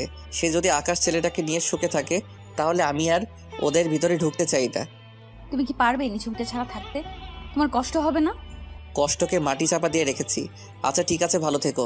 আমাকে খাবার খাওয়ার জন্য ডাকছে, এই বলে অফলাইনে চলে গেলাম। আমি মায়াজালের সাথে কথা বলার ফাঁকে খালা খাবার খাওয়ার জন্য ডেকে গেছে। আমি রুম থেকে বেরিয়ে খাবার টেবিলে চলে গেলাম। সবাই মিলে একসাথে খাবার খেলাম। নিঝুমকে দেখে বোঝা যাচ্ছে সে অনেক খুশি। খুশি থাকবেই না কেন, মনের মতো ভালোবাসার মানুষ পেয়েছে। আমি খাবার খেয়ে রুমে চলে আসলাম। কিছুক্ষণ পর রিফাত আমার রুমে আসলো। ও আপনাদের তো বলতে ভুলে গেছি, রিফাত এখন আব্বুর সাথে অফিসে দেখাশোনা করে। রিফাত আমার রুমে এসে বিছানায় বসে বলল, কিরে রাসেল, তোরে দেখি সবসময় চুপচাপ থাকিস, কি হয়েছে তোর? আমার আবার কি হবে, আমি তো ঠিকই আছি। রাসেল, তুই আমার কাছে কিছু লুকাইস না, কি হয়েছে আমাকে খুলে বল। ঠিক আছে, তুই যখন বলেছিস তাহলে শোন। তারপর রিফাতকে সবকিছু খুলে বললাম। এটা আমার বিশ্বাস হচ্ছে না, নিঝুম এত খারাপ মেয়ে হতে পারে না। আমি নিজের চোখে তাদের দুজনকে কিস করতে দেখেছি। মাঝে মাঝে চোখে দেখা ভুল হয়। আমি তোকে একটা বুদ্ধি দেই, সেটা কাজে লাগিয়ে দেখতে পারিস। তাহলে বুঝতে পারবো নিঝুম কি তোর সাথে অভিনয় করেছে নাকি আকাশকে সত্যি ভালোবাসে। দেখি শুনি তোর কি বুদ্ধি। তাহলে শোন, তুই একটা মেয়ে ভাড়া কর, তারপর ওই মেয়েটিকে নিয়ে সবসময় নিঝুমের সামনে চলাফেরা করবি, আর নিঝুমের রিয়াকশন দেখবি। মেয়েটার সাথে এমন ভাবে চলবি যেন বয়ফ্রেন্ড গার্লফ্রেন্ডের মতো লাগে, তারপর বোঝা যাবে। তোর কি মনে হয় এমনটা করলে সবকিছু বুঝতে পারবো তো? 109% কাজে লাগবে, তুই ট্রাই করে দেখ। ঠিক আছে, কালকে থেকে শুরু করব। তবে মেয়ে পাবো কোথায়? হোটেলে মেয়ের অভাব আসেনি, ওখান থেকে একটা ভাড়া করে নিয়ে আসবি। তাই বলে হোটেলের মেয়ে নিয়ে আসবো? আরে মা তো কিছুদিনের জন্য। ঠিক আছে, কালকে একটা মেয়ে হোটেল থেকে নিয়ে আসবো। এখন রুমে গিয়ে শুয়ে পড়। রিফাত ঠিক আছে বলে তার রুমে চলে গেল। আসলে রিফাতকে আমার পাশের রুমে দিছি, কারণ রিফাত সারা রাত নাক ডেকে ঘুমায়, তাই ওরে আমার পাশের রুমে দিছি। আপনারা আবার রিফাতকে বলে দিয়েন না। তো যাই হোক, পরের দিন সকালে সবার সাথে নাস্তা করে আমি বাসা থেকে বেরিয়ে একটা হোটেলে যাচ্ছি, একটা মেয়ে ভাড়া করার জন্য। বাইক নিয়ে যাচ্ছি। হঠাৎ দেখি কিছু ছেলে একটা মেয়েকে ডিস্টার্ব করছে, তাই বাইকটা নিয়ে ওদের সামনে গেলাম। আমাকে দেখে ছেলেগুলো দৌড় দিয়ে পালিয়ে গেল। তখন মেয়েটি আমাকে বলল, আপনাকে অনেক ধন্যবাদ ভাইয়া, আপনি না আসলে ওই ছেলেগুলো আমার সাথে খারাপ কিছু করতো। তোমার নাম কি, বাসা কোথায়? ভাইয়া আমার নাম আখি, আমি কলেজে পাশের বস্তিতে থাকি। তোমার বাসা ওইদিকে, আর তুমি এদিকে কি করো? আসলে ভাইয়া আমার একটা বান্ধবীর সাথে ওর বাসায় গিয়েছিলাম। ঠিক আছে, তুমি আমার বাইকের পিছনে ওঠো, আমি তোমাকে বাসায় পৌঁছে দিচ্ছি। সমস্যা নেই ভাইয়া, আমি হেঁটে হেঁটে যেতে পারবো। তুমি ভাবলে কেমন করে আমি তোমাকে একা একা যেতে দিব? বেশি কথা না বলে আমার বাইকের পিছনে ওঠো। আখি আর কোনো কথা না বলে আমার বাইকের পিছনে উঠলো। কিছুক্ষণ পর আখির বস্তিতে চলে আসলাম। আখি বাইক থেকে নেমে বস্তির ভিতরে চলে গেল। আমি আখির পিছনে তাদের বস্তির ভিতরে ঢুকলাম। ভিতরে ঢুকে দেখি ওই রিক্সা চালক চাচার পাশে আখি মন খারাপ করে বসে আছে, আর দুজন দুজনকে বলছে, কিরে আখি, তোর বান্ধবী চাল দিয়েছে? চাল না দিলে আজকে না খেয়ে থাকতে হবে। না বাবা, ওদের চাল নাকি শেষ হয়ে গেছে। আমি অসুস্থ না হলে আজকে না খেয়ে থাকতে হতো না। পকেটে একটা টাকাও নেই, ওষুধ আনতে পারছি না। ওই দিন একটা ছেলে কিছু টাকা দিছে, ওই টাকাগুলো বাসা ভাড়া দিয়ে দিছি। চাচা আর আখির কথা শুনে মনটা খারাপ হয়ে গেল। এত কষ্টে চাচার দিন কাটছে, আমি আর দাঁড়িয়ে না থেকে বস্তি থেকে বাইরে এসে মার্কেটে চলে গেলাম। তারপর এক বস্তা চাল, ডাল, আলু, পেঁয়াজ, রসুন, গরুর মাংস, ডিম, তেল ইত্যাদি বাজার করে বস্তিতে চলে আসলাম, আর ওদের জন্য কিছু খাবার নিয়ে আসলাম। তারপর একটা ট্যাক্সি করে সব বাজারগুলো নিয়ে বস্তিতে চলে আসলাম। ট্যাক্সি ড্রাইভার আর আমি বাজারগুলো তাদের বাসায় নিয়ে গেলাম। তখন আখি বলল, আরে ভাইয়া আপনি এখানে? আর এই বাজার কার জন্য এনেছেন? এইসব বাজার তোমাদের জন্য। আমি তোমার পিছনে এসে সবকিছু শুনেছি, আর এখানে তোমার জন্য কিছু জামা নিয়ে এসেছি, আর তোমার আব্বুর জন্য ওষুধ আর এই পাঞ্জাবি আর লুঙ্গি নিয়ে আসলাম। বাবা, তোমার এই ঋণ কখনো শোধ করতে পারবো না। আপনি আমাদের জন্য এত কিছু করছেন কেন? ওই যে তুমি আমাকে ভাইয়া বলে ডাকছো, তাই তোমার ভাইয়া তোমাদের জন্য বাজার করে এনেছি। আর আখি, তুমি কি পড়াশোনা করো? এসএসসি পরীক্ষা দিইনি, কারণ আব্বু পরীক্ষার টাকা ম্যানেজ করতে পারে নাই। ঠিক আছে, আজকে থেকে এই তোমাদের সব দায়িত্ব আমার উপর। তোমাকে আবার ভর্তি করে দিব, ভাইয়া তোমার সবকিছু ঠিক করে দিব। আখি আমাকে জড়িয়ে ধরে কান্না করে দিল। তখন আমি বললাম, এই পাগলি, কান্না করছিস কেন? সুখের খবর শুনে কেউ কি কান্না করে নাকি? তারপর আখিকে নিয়ে তার স্কুলে আবার ভর্তি করিয়ে দিলাম, আর স্যারকে বলেছি এবারে পরীক্ষা আমার বোন দিবে, আপনি সবকিছু ব্যবস্থা করুন, যত টাকা লাগে আমি দিব। স্যার বলেছে ঠিক আছে। তারপর আখিকে বস্তিতে রেখে আমি বাসায় চলে আসলাম। বাইক পার্কিং করে সামনে যাকে দেখলাম তাকে দেখে তো আমি পুরো অবাক হয়ে গেলাম। সামনে যাকে দেখলাম সে আর কেউ নয়, আকাশ। কিন্তু আকাশ আমাদের বাসায় কেন? আমাকে দেখে আকাশ বলল, আপনি রাসেল চৌধুরী তাই না? জি, আমি রাসেল চৌধুরী। আপনি আমাকে চিনেন? চিনি, নিঝুম আমাকে আপনার কথা বলেছে। আমি আর নিঝুম দুজন দুজনকে অনেক বেশি ভালোবাসি। খুব ভালো। তা আমাদের বাসায় কি মনে করে আসলেন? আসলে নিঝুম আজকে থানায় যায়নি, তাই ওর খোঁজ খবর নিতে এসেছি। ও, তা কেন যায়নি থানায়? নিঝুমের শরীরটা খারাপ লাগছে, তাই আজকে থানায় যায়নি। ও, তা আপনাদের ব্যবসা বাণিজ্য কেমন চলছে? আলহামদুলিল্লাহ, আপনার দোয়ায় ভালোই আছি। আচ্ছা ঠিক আছে, ভালো থাকবেন, আর একটু অফিসে যেতে হবে। আমি ঠিক আছে বলে দরজার সামনে দাঁড়িয়ে কলিং বেল চাপ দিলাম। কিছুক্ষণ পর খালা এসে দরজা খুলে দিল। বাসার ভিতরে ঢুকে নিজের রুমে চলে আসলাম। রুমে এসে বিছানায় শুয়ে মোবাইল টিপতে লাগলাম। কিছুক্ষণ পর দেখি নিঝুম আমার রুমে আসলো। নিঝুম আমার রুমে এসে বলল, সারাদিন কোথায় ছিলে? আকাশ আমাকে দেখতে বাসায় এসেছে, তোমার সাথে পরিচয় করে দিতে পারলাম না। পরিচয় করিয়ে দেওয়ার দরকার নেই, আমার সাথে দেখা হয়েছে এবং পরিচয় হয়েছে। তো আকাশের সাথে কথা বলে কেমন লাগলো? মানে আকাশ ছেলেটা তোমার কাছে কেমন লেগেছে? ভালোই। তা এখন বলুন, আমার রুমে কেন এসেছেন? আর আপনি আজকে থানায় যাননি কেন? কি হয়েছে আপনার? আসলে শরীরটা কেমন যেন খারাপ লাগছে। আমি কানাডা থেকে আসার পর কয়দিন আপনি থানায় গেছেন, আর না গেলে সমস্যা কি? আপনি তো আবার বিনা যোগ্যতায় এসআই হয়েছেন। তুমি আমাকে এইভাবে বলতে পারলে? আমি কিন্তু তোমার কথায় রাগ করেছি। আপনি আমার সাথে রাগ করলে আমার কি যেটা সত্যি সেটাই বললাম। তোমার সাথে কথা বলাই আমার ভুল হয়েছে। আমি গেলাম আমার রুমে। আপনাকে তো আমি ডাকি নাই, আপনি নিজে এসেছেন আমার রুমে। আমার কথা শুনে নিঝুম মুখ বাঁকিয়ে রুম থেকে বেরিয়ে গেল। আমি কিছুক্ষণ মোবাইল টিপে ওয়াশরুমে ঢুকে ফ্রেশ হয়ে খাওয়া দাওয়া করে নিজের রুমে এসে একটা ঘুম দিলাম। দেখতে দেখতে আরও সপ্তাহখানিক চলে গেল। রিফাতকে আব্বু একটা বাসা দিয়েছে। রিফাত তার আব্বু আম্মুকে নিয়ে নতুন বাসায় থাকে। আর নিঝুম ওই দিনের পর থেকে আমার সাথে তেমন কথা বলে না, আমিও নিঝুমের সাথে তেমন কথা বলি না। একদিন সকালে নাস্তা করে বাসার বাইরে আসলাম। নিঝুম আজকে সকাল সকাল থানায় চলে গিয়েছে। আমি বাইক নিয়ে আখির সাথে দেখা করতে যাচ্ছি। হঠাৎ একটা পার্কে আমার চোখ গেল। দেখি নিঝুমের মতো একটা মেয়ে পুলিশের জামা পরে বসে আছে একটা ছেলের সাথে। আমি বাইকটা নিয়ে তাদের একটু কাছাকাছি গেলাম। আমি ঠিকই ধরেছি, নিঝুম আর আকাশ একসাথে বসে গল্প করছে। তার মানে আজকে সকাল সকাল বাসা বেরিয়ে আকাশের সাথে দেখা করতে এসেছে। আমি আর কিছু না ভেবে আখির বাসায় চলে গেলাম। ও আপনাদের তো বলতে ভুলে গেছে, আখি আর আখির বাবাকে একটা নতুন বাসায় নিয়ে এসেছি। তো যাই হোক, আখির রুমের সামনে এসে কলিং বেল চাপ দিলাম। আখি এসে দরজা খুলে দিল। আমাকে দেখে আখি বলল, আসসালামু আলাইকুম ভাইয়া, কেমন আছো? বাইরে দাঁড়িয়ে আছো কেন? ভেতরে আসো। ওয়ালাইকুম আসসালাম। আলহামদুলিল্লাহ, আমি ভালো আছি। আর আমি এখন ভিতরে যাব না, তোমাকে ওই দিন যে নতুন জামা কিনে দিয়েছি ওইগুলো পরে বাহিরে আসো, ভাইয়া তোমাকে নিয়ে এক জায়গায় যাব। আখি ঠিক আছে বলে রুমের ভিতরে চলে গেল। কিছুক্ষণ পর আখি বেরিয়ে আসলো। আখিকে একটা নীল রঙের জামা কিনে দিয়েছিলাম। নীল জামায় আখিকে অনেক সুন্দর লাগছে। তারপর আখিকে বাইকে করে নিয়ে পার্কে চলে আসলাম। পার্কে এসে দেখি নিঝুম এখন আকাশের সাথে বসে বসে গল্প করছে।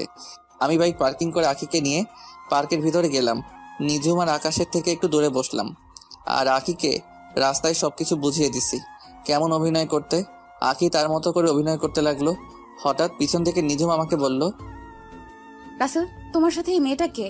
আর তোমরা দুজন পার্কে বসে কি করছো? আপনি জানেন না একটা ছেলে একটা মেয়ে পাশে বসে কি করে? তার মানে তুমি এই মেয়েটাকে ভালোবাসো? আপনি ঠিকই ধরেছেন। আমরা দুজন দুজনকে অনেক বেশি ভালোবাসি আর আখিও আমাকে অনেক বেশি ভালোবাসে। ও, তার মানে তুমি আমাকে যে মেয়ের কথা বলেছো এই সেই মেয়ে? হ্যাঁ, আখি আমাকে অনেক আগে থেকেই ভালোবাসে, কিন্তু আমি তাকে সবসময় ফিরিয়ে দিয়েছি। কিন্তু পরে বুঝলাম মেয়েটা আমাকে সত্যি অনেক ভালোবাসে। ও আচ্ছা, ঠিক আছে, তোমরা সুখে থেকো, এই দোয়া করি। এই বলে নিঝুম চোখ মুখ কালো করে পার্ক থেকে বেরিয়ে গেল। নিঝুম মন খারাপ করলা কেন? তার মানে নিঝুম আমাকে ভালোবাসে না? না, নিঝুম যদি সত্যি আমাকে ভালোবাসতো তাহলে ওই দিন আকাশকে কিস করলো কেন? না, আমার মাথায় কিছুই ঢুকছে না। আমি আর আখি আরো কিছুক্ষণ গল্প করে আখিকে বাসায় নামিয়ে দিয়ে আমি বাসায় চলে আসলাম। বাসায় কলিং বেল চাপ দিলাম। কিছুক্ষণ পর খালা এসে দরজা খুলে দিল। আমি নিজের রুমে গিয়ে ওয়াশরুমে ঢুকে ফ্রেশ হয়ে নিচে এসে খাবার খেয়ে একটা ঘুম দিলাম। বিকালে বাসার একটু বাহিরে গেলাম, একটা কাজ ছিল। কাজটা শেষ করে আস্তে আস্তে অনেক রাত হয়ে গেছে। বাইক নিয়ে বাসায় আসার সময় হঠাৎ দেখি একটা গাছের বড় ঢাল রাস্তায় পড়ে আছে আর আমার বাইকের টান ছিল অনেক বেশি। আমি ব্রেক কন্ট্রোল করতে না পেরে ঢালের সাথে মেরে দিই। তারপর আমার আর কিছু মনে নেই। আমি চোখ খোলার পর নিজেকে একটা হাসপাতালে অনুভব করি, কিন্তু হঠাৎ দেখি একটা মেয়ে আমার হাত ধরে বসে আছে। আমি মেয়েটার থেকে হাতটা সরিয়ে নিলাম। তারপর মেয়েটি আমার দিকে ঘুরলো। তখন আমি তাকে দেখে তো আরো বেশি অবাক হলাম। আপনারা ঠিকই ধরেছেন, ও আর কেউ নাই, নিঝুম। নিঝুম আমাকে দেখে বলল, রাসেল, তোমার জ্ঞান ফিরেছে? তোমার আজকে 2 দিন পর জ্ঞান ফিরেছে। তুমি শুয়ে থাকো, আমি বাসায় ফোন দিয়ে বলে দিচ্ছি। আচ্ছা, আমার কি হয়েছে? আমি হাসপাতালে কেন? গতকাল রাতে তোমার আসতে দেরি দেখে আমি তোমাকে খুঁজতে বের হয়েছি। তোমার মোবাইল অনেকবার ফোন দিছি, কিন্তু তোমার মোবাইল বন্ধ বলেছে, তাই আমি নিজে বেরিয়ে পড়লাম। হঠাৎ রাস্তার পাশে দেখি তুমি পড়ে আছো। তোমার পুরো শরীরে রক্তে ভেজা ছিল। আমি তাড়াতাড়ি করে তোমাকে হসপিটালে নিয়ে আসি। তোমার মাথায় প্রচন্ড আঘাত লাগার কারণে অনেক রক্ত বের হয়েছে। আর আজ 2 দিন পর তোমার জ্ঞান ফিরেছে। ডাক্তার বলেছে 72 ঘন্টার মধ্যে জ্ঞান না ফিরে আসলে তুমি কোমায় চলে যাবে, কিন্তু আল্লাহর রহমতে তোমার 48 ঘন্টার মধ্যেই জ্ঞান ফিরেছে। আসলে আমি আমার এক বন্ধুর বাসায় গিয়েছিলাম। ওর বাসায় একটা কাজ ছিল, কাজটা শেষ করে আসতে অনেক রাত হয়ে গেছে। বাইক জোরে চালিয়ে আসছিলাম, হঠাৎ গাছের ডালটা চোখের সামনে পড়ে। নিজের বাইকের ব্রেক কন্ট্রোল করতে পারি নাই। তারপর আর কিছু মনে নেই। হয়েছে, এখন ছোট বাচ্চার মতো শুয়ে থাকো, আমি বাসায় সবাইকে ফোন দিয়ে বলছি। এই বলে নিঝুম বাসায় ফোন দিল। তারপর সবাইকে ফোন দিয়ে বলল আমার জ্ঞান ফিরেছে। তবে একটা জিনিস খেয়াল করলাম, নিঝুমের চোখ মুখ লাল হয়ে আছে, মনে হয় সারা রাত ঘুমাই নাই। তো যাই হোক, আধা ঘন্টা পর দেখি আব্বু আম্মু হাসপাতালে চলে এসেছে। আব্বু আম্মু একটার পর একটা কথা বলে যাচ্ছে, আমি কিছুই বলতে পারছি না। আমার মাথা ব্যথা করছে, তাই আজ 5 দিন পর আমাকে বাসায় নিয়ে আসলো। আমি এখন মোটামুটি সুস্থ আছি। পুরোপুরি সুস্থ হতে 1 মাস লাগবে। সবাই আমাকে ধরে নিজের রুমে এনে বিছানায় শুয়ে দিল। আমাকে রেস্ট নিতে বলে সবাই যার যার রুমে চলে গেল। আমি চোখ বন্ধ করে শুয়ে থাকলাম। হঠাৎ চোখ খুলে যেটা দেখলাম তার জন্য মোটেও প্রস্তুত ছিলাম না। আপনারা কি ভাবছেন নিঝুম? আরে না, ও আর কেউ নয়, আমার কলিজার টুকরো বোন রাইসা। কিন্তু রাইসা কখন হোস্টেল থেকে আসলো? আমি রাইসার মাথায় হাত রাখতেই রাইসা চোখ খুলে কান্না করতে লাগলো। তখন আমি রাইসাকে বললাম, কি রে রাইসা, কেমন আছিস? কখন আসলি বাসায়? আর তুই কান্না করছিস কেন? আমি কিছুক্ষণ আগে এসেছি। আমাকে রিফাত ভাইয়া সবকিছু ফোন দিয়ে বলেছে। কান্না করিস না, আমি ঠিক আছি। তারপর রাইসা কান্না বন্ধ করলো। কিছুক্ষণ নিঝুম খাবার নিয়ে এসেছে। তখন নিঝুম বলল, এবার 2 ভাই বোন কথা বন্ধ করে খাবার খেয়ে নাও। রাইসা তুই ফ্রেশ হয়ে আয়, আজকে তুই নিজ হাতে ভাইয়াকে খাইয়ে দিবি। আমার কথা শুনে রাইসা ওয়াশরুমে চলে গেল। নিঝুমের দিকে তাকিয়ে দেখি মুখটা কালো করে ফেলেছে। কিছুক্ষণ পর রাইসা ওয়াশরুম থেকে বেরিয়ে এসে একটা খাবার প্লেট হাতে নিয়ে আমাকে খাইয়ে দিতে লাগলো। নিঝুম আর দাঁড়িয়ে না থেকে রুম থেকে বেরিয়ে গেল। খাবার খাওয়ার পর রাইসা আমাকে ওষুধ খাইয়ে দিল। তারপর কিছুক্ষণ কথা বলে রাইসা বিদায় নিয়ে চলে গেল, কারণ রাইসার সামনে পরীক্ষা। দেখতে দেখতে 1 সপ্তাহ চলে গেল। এখন মোটামুটি সুস্থ আছি। নিঝুম যখন আমার রুমে খাবার নিয়ে আসে তখন আমি আম্মুকে ডাক দিই আমাকে খাইয়ে দেওয়ার জন্য। এতে নিঝুম অনেক কষ্ট পায়। নিঝুম প্রতিদিন থানায় যায়। আকাশ ছেলেটার সাথে কথা বলতে দেখি না, সব সময় কেমন যেন মনমরা হয়ে থাকে। ও আপনাদের তো বলতে ভুলে গেছি, আখি মাঝে মাঝে এসে আমাকে দেখে গেছে। একদিন সকালবেলা সবাই মিলে নাস্তা করছি, তখন নিঝুম বলল, আন্টি, আমার এক বান্ধবীর বিয়ে, আমাকে অনেক জোর করে বলছে যাওয়ার জন্য। এখন তুমি বলো, আমি কি যাব? এটা আবার আমাদের জিজ্ঞেস করা লাগে? তবে তুমি একা যাওয়ার দরকার নেই, সাথে কাউকে নিয়ে যাও। তাহলে রাসেল, তুমি নিঝুমের সাথে যাও। মেয়েটা একা একা যাবে? আম্মু, উনি একজন থানার এসআই, ওনার তো ভয় পাওয়ার কথা। উনি তো সাথে পুলিশ নিয়ে যেতে পারে। আর একটা কথা, আমি বিনা দাওয়াতে কোথাও যাই না। ফারিয়া তোমাকে সাথে করে নিয়ে যেতে বলছে। আপনি কোন ফারিয়ার কথা বলছেন? আমি ফারিয়া নামে কাউকে চিনি না। তুমি এই কয় বছরে ফারিয়াকে ভুলে গেছো? আমরা তো 3 জন বান্ধবী একসাথে থাকতাম, রিয়া, ফারিয়া এবং আমি। হ্যাঁ, চিনতে পারছি। ওই দেমাগি মেয়ের বিয়েতে আমি যাব না। যে মানুষকে মানুষ মনে করে না, যে 2 মেয়ে আপনার বান্ধবী, তাদের ভিতরে অহংকারে ভরা। রিয়া অহংকারী, কিন্তু ফারিয়া আগের থেকে অনেক চেঞ্জ হয়ে গেছে, তাই তো সে তোমাকে নিয়ে যেতে বলছে। আমি যাব না। আপনি পারলে সাথে পুলিশ নিয়ে যান।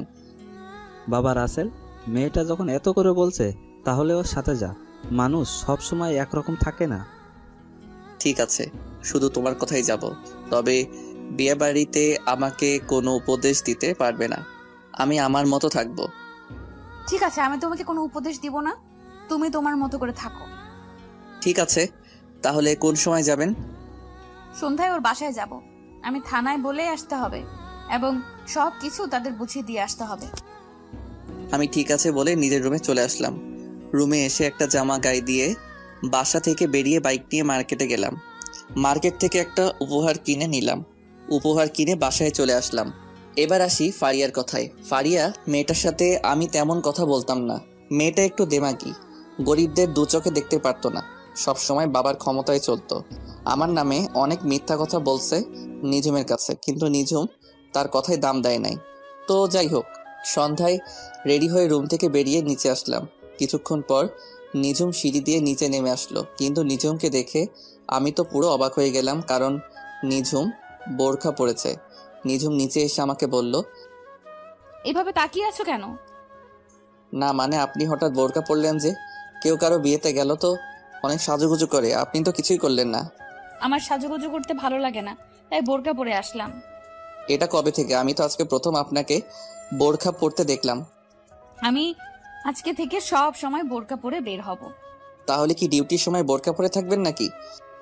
ও ডিউটির সময় সব সময় যতটুকু সম্ভব মেনটেন করে চলবো। ঠিক আছে, এখন বের হন। এই বলে আমি বাসা থেকে বেরিয়ে আসলাম। আব্বু আগেই বলে দিয়েছে গাড়ি নিয়ে যেতে, তাই আব্বুর নতুন গাড়িটা বের করলাম। নিঝুম বাসা থেকে বেরিয়ে গাড়িতে উঠলো। আমি গাড়ি চালাতে লাগলাম। তখন আমি নিঝুমকে বললাম, আচ্ছা, কিছুদিন ধরে লক্ষ্য করলাম আকাশ ছেলেটার সাথে আপনি কথা বলেন না, সব সময় কেমন যেন মন মরা হয়ে থাকেন। আপনি চাইলে তো আকাশকে সাথে করে নিয়ে যেতে পারতেন। আকাশের সাথে আমার ব্রেকআপ হয়ে গেছে। আকাশ ছেলেটার চলাচল আমার কাছে ভালো লাগে না। হঠাৎ কি এমন হলো যে আকাশ ছেলেটাকে আপনার ভালো লাগে না? আপনি তো তাকে অনেক বেশি ভালোবাসেন। সেটা অনেক কাহিনী, তোমাকে পরে এক সময় বলবো। তা আখির সাথে তোমার প্রেম কেমন চলছে? সেটা চলছে ভালোই। মেয়েটা সত্যি অনেক ভালো, আমার খোঁজ খবর নেয় সব সময়। ওর মতো মেয়েই হয় না। নিঝুম আর কোনো কথা বলল না, চুপ করে বসে আছে। আমিও আমার মতো করে গাড়ি চালাতে লাগলাম। কিছুক্ষণ পর ফারিয়াদের বাসায় চলে আসলাম। বাড়িটা অনেক সুন্দর করে সাজিয়েছে। নিঝুম গাড়ি থেকে নেমে দাঁড়ালো। আমি গাড়ি পার্কিং করে নিঝুমের সাথে ভিতরে গেলাম। হঠাৎ কোথা থেকে ফারিয়া দৌড়ে এসে নিঝুমকে জড়িয়ে ধরল। তারপর বলতে লাগলো, কি রে, কেমন আছিস? তোর আসতে এত দেরি হলো কেন? এসআই বান্ধবী তাহলে বুঝি আসলো আমার বাসায়? তুই এত করে বলছিস, না এসে বুঝি পারি। বল কেমন আছিস? আমি তোকে অনেক বেশি ভালো আছি। আর রাসেল, তুমি কেমন আছো? এখনো কি আমার উপর রাগ করে আছো? আমি ভালো আছি। রাগ করে কি হবে? আপনি তো আগের থেকে অনেক চেঞ্জ হয়ে গেছেন। আপনার জন্য আমার তরফ থেকে ছোট্ট উপহার। ধন্যবাদ। তো এখানে দাঁড়িয়ে থাকবি? চল ভিতরে চল, আপু আমার সাথে দেখা করবি। সেটা তো করবো, কিন্তু তুই হলুদের শাড়ি পরে এখানে আসলি কেন? তোকে দূর থেকে দেখে বসে থাকতে পারি নাই, উঠে চলে আসলাম। হয়েছে, এখন চল তোর আব্বু আম্মুর সাথে দেখা করে আসি। রাসেল, তুমি কি যাবে আমাদের সাথে? না, তোমরা যাও, আমি একটু চারপাশ ঘুরে দেখি। নিঝুম ঠিক আছে বলে ফারিয়ার সাথে ভিতরে চলে গেল। আমি ফারিয়াদের বাসার চারপাশ ঘুরে দেখতে লাগলাম। কিছুক্ষণ পর হঠাৎ মোবাইলে একটা মেসেজ আসলো। মোবাইল হাতে নিয়ে দেখি মায়াজাল আইডি থেকে মেসেজ আসলো। নীল রঙের পাঞ্জাবিতে তোমাকে অনেক সুন্দর লাগছে। বিয়ে বাড়িতে মেয়েরা দেখলে পাগল হয়ে যাবে। তুমি জানলে কেমন করে আমি যে নীল পাঞ্জাবি পরেছি আর আমি বিয়ে বাড়িতে এসেছি? কারণ তুমি যার বিয়েতে এসেছো সে আমার বান্ধবী। তার মানে তুমি এই বিয়ে বাড়িতে আছো? তাহলে সামনে আসো, তোমাকে সামনাসামনি দেখি। সময় হলে একদিন ঠিকই তোমার সামনে যাব। আর হ্যাঁ, তোমার সামনে থাকলে কানের নিচে একটা ফুটা দিয়ে দিতাম, যেন কোনো মেয়ের নজর না দেয়। তাই নাকি? তা সেই সময়টা কোন সময় আসবে? অপেক্ষা করো, খুব তাড়াতাড়ি তোমার সামনে আসবো। ভালো থেকো, পরে কথা হবে। এই বলে মায়াজাল অফলাইনে চলে গেল। আমি একটা চেয়ারে বসে মোবাইল টিপতে লাগলাম। হঠাৎ একটা জায়গায় চোখ পড়ল। দেখি নিঝুম একটা ছেলের সাথে হেসে হেসে কথা বলছে। তার গায়ে এখন আর বোরখা নেই। ও আরেকটি কথা, নিঝুম গাড়ি থেকে নেমে মুখের মেকআপ সরিয়ে ফেলছে। এমনভাবে ছেলেটার সাথে কথা বলছে যেন অনেক দিনের চেনা। আমি তাদের দিকে না তাকিয়ে নিজের মতো করে মোবাইল টিপতে লাগলাম। দেখতে দেখতে অনুষ্ঠান শুরু হয়ে গেল। যে যার মতো করে ফারিয়াকে খাইয়ে দিচ্ছে এবং মুখে হলুদ লাগিয়ে দিচ্ছে। কিছুক্ষণ পর নিঝুম ওই ছেলেটাকে নিয়ে স্টেজে উঠলো। আমি মনে করছিলাম নিঝুম আমাকে নিয়ে উঠবে, কিন্তু আমার ধারণা ভুল প্রমাণিত করে ওই ছেলেটাকে নিয়ে উঠলো। দুজনে মিলে অনেক মজা করে ফারিয়াকে খাইয়ে দিল। হঠাৎ কোথা থেকে একটা মেয়ে আমার সামনে এসে বলল, হাই, আমি আরোহী। তোমাকে অনেকক্ষণ দেখলাম এইভাবে চেয়ারে বসে আসছো। তোমার সাথে কেউ নেই? আছে, ওই যে স্টেজে যে ম্যাডামকে দেখছো, ওনার বডিগার্ড হয়ে এসেছি। আর আমি রাসেল। তুমি দেখতে অনেক সুন্দর। একটা কথা বলি, রাখবে? ঠিক আছে, রাখার মতো হলে অবশ্যই রাখবো। আমার সাথে কেউ নেই, আমার সাথে স্টেজে উঠবে? প্লিজ মানা করো না। আমি ঠিক আছে বলে আরোহীর সাথে স্টেজে উঠলাম। নিঝুমের চোখ মুখ লাল হয়ে আছে। আমি নিঝুমের থেকে চোখ সরিয়ে ফারিয়ার পাশে গিয়ে বসলাম। তখন ফারিয়া বলল, কি রে আরোহী, তুই রাসেলকে চিনিস? দুজনে একসাথে আসলি? ওনাকে চিনি না, তবে মাত্র পরিচয় হলো। তার মানে তুমিও রাসেলকে চিনো? চিনবো না কেন? রাসেল আর আমি একসাথে কলেজে পড়ছি। কিন্তু রাসেল বলল ও নাকি তোমার এসআই বান্ধবী। রাসেল তোর সাথে মজা করছে। রাসেল কলেজেও সবার সাথে একটু বেশি দুষ্টুমি করতো। হয়েছে, এবার কথা বলা বন্ধ করে হা করেন, এখনো অনেক লোক বাকি আছে। এই বলে আমি ফারিয়ার হাতে একটু হলুদ লাগিয়ে দিলাম, তারপর মিষ্টি খাইয়ে দিলাম। হঠাৎ মনে পড়লো আরোহীর সাথে একটু দুষ্টুমি করি। আমি এক টুকরো মিষ্টি আরোহীর মুখের উপর ধরলাম। আরোহী হা করার সাথে সাথে আমার মুখে ঢুকিয়ে দিলাম। মেহমান সবাই হাসতে লাগলো, শুধু একজন ছাড়া। সে মানুষটাকে আপনারা ভালো করে জানেন। সবকিছু শেষ করে আমি স্টেজ থেকে নেমে আসলাম। হঠাৎ নিঝুম আমার হাত ধরে ছাদে নিয়ে গেল। তারপর নিঝুম এমন কিছু করবে সেটা দেখে আমার মাথা পুরো গরম হয়ে গেল। নিঝুম আমাকে ছাদে নিয়ে আমার ঠোঁটের সাথে ঠোঁট লাগিয়ে কিস করতে লাগলো। আমি নিঝুমকে জোর করে ছাড়িয়ে ঠাস করে 2টা থাপ্পড় মেরে দিলাম। তারপর আমি বলতে লাগলাম, তোর সাহস কি করে হয় আমাকে কিস করার? রাসেল, আমি তোমাকে ভালোবাসি। আমি তোমাকে অন্য মেয়ের সাথে সহ্য করতে পারি না। তোর মতো মেয়ের মুখে ভালোবাসা মানায় না। তুই একটা খারাপ মেয়ে। তোর একটা দিয়ে হয় না, তোর 4-5টা লাগে। তুমি আমাকে এমন কথা বলতে পারলে? আমি কোন দিক দিয়ে তোমার কাছে খারাপ? সেটা তুই ভালো করে জানিস। তোকে নতুন করে বলতে পারবো না, তুই চিন্তা করে দেখ। না, আজকে তোমাকে বলতে হবে। আমার জানা মতে আমি কোনো খারাপ কাজ করি নাই। তাই নাকি? আকাশের সাথে কিস করা, আকাশের সাথে প্রতিদিন মোবাইলে যে রোমান্টিক কথাগুলো বলছিস, যেটা মুখ দিয়ে প্রকাশ করার মতো না, এখন আকাশকে ছেড়ে দিয়ে নতুন আরেকটা ধরছিস, তারপরেও বলবি তুই ভালো মেয়ে? তারপরেও বলবো আমি ভালো মেয়ে। এতদিন যা কিছু হয়েছে সবকিছু অভিনয়। আর কত কথা লুকাবি? আর তোর মতো মেয়েকে আমি ভালোবাসতে পারবো না। আমি আকিকে ভালোবাসি। না, তুমি আমাকে ছাড়া অন্য কাউকে ভালোবাসতে পারবে না। তুমি শুধু আমার। আজকে তোমাকে সবকিছু খুলে বলবো। আমাকে সবকিছু খুলে বলবি মানে? যা বলবি সোজাসুজি করে বল। আকাশ হলো আমার থানার একজন পুলিশ। আকাশকে আমি বলি তোমার সামনে কিছুদিন অভিনয় করার জন্য। আমি দেখতে চেয়েছি আমাকে অন্য কারোর সাথে দেখলে তুমি কেমন রিয়াক্ট করো।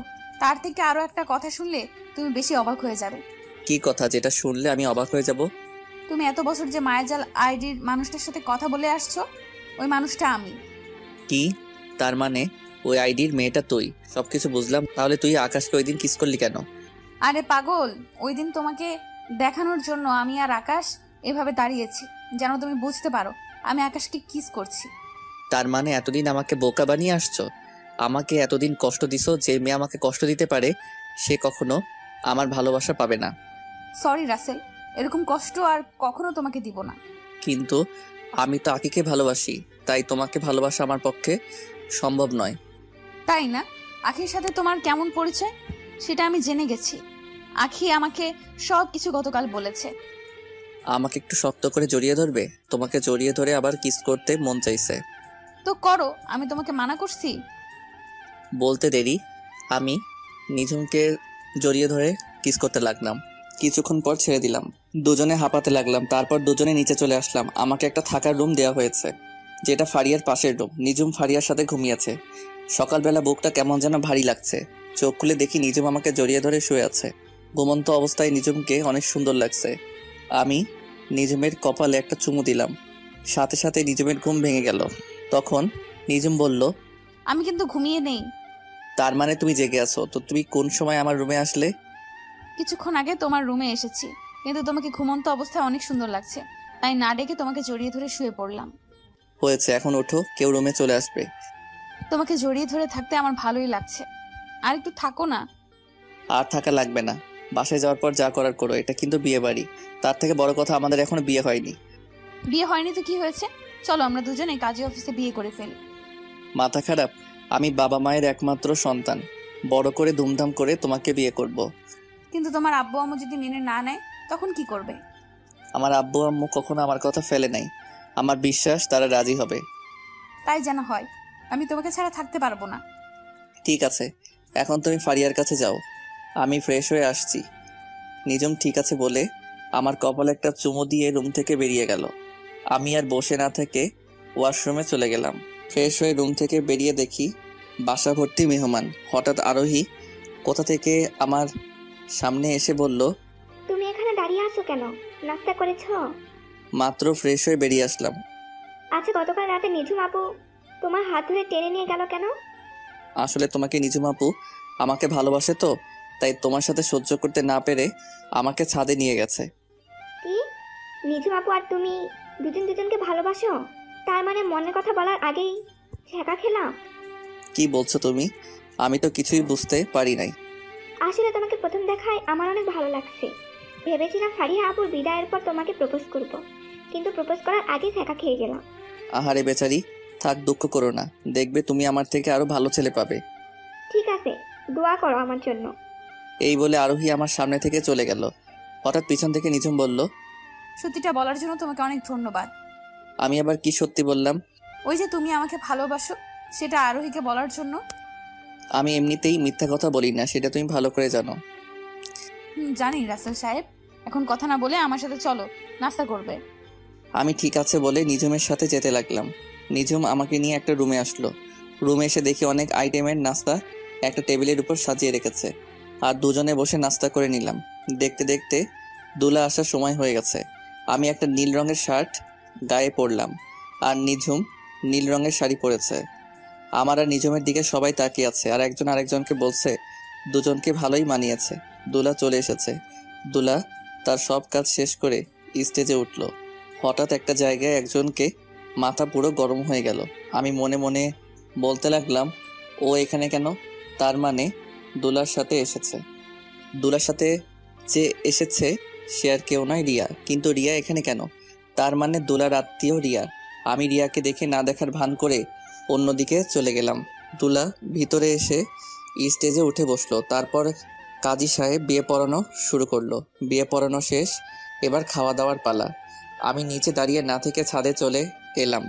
হঠাৎ কেউ একজন পিছন থেকে বলল, আরে তুমি ছাদে একা একা দাঁড়িয়ে আছো কেন? নিচু আপু তো আমাকে খুঁজতে আসে নিশ্চয়ই। বাড়ি ভর্তি মেহমান, নিচে ভালো লাগছে না তাই ছাদে আসলাম। ও চলো, খাবার খাবে না?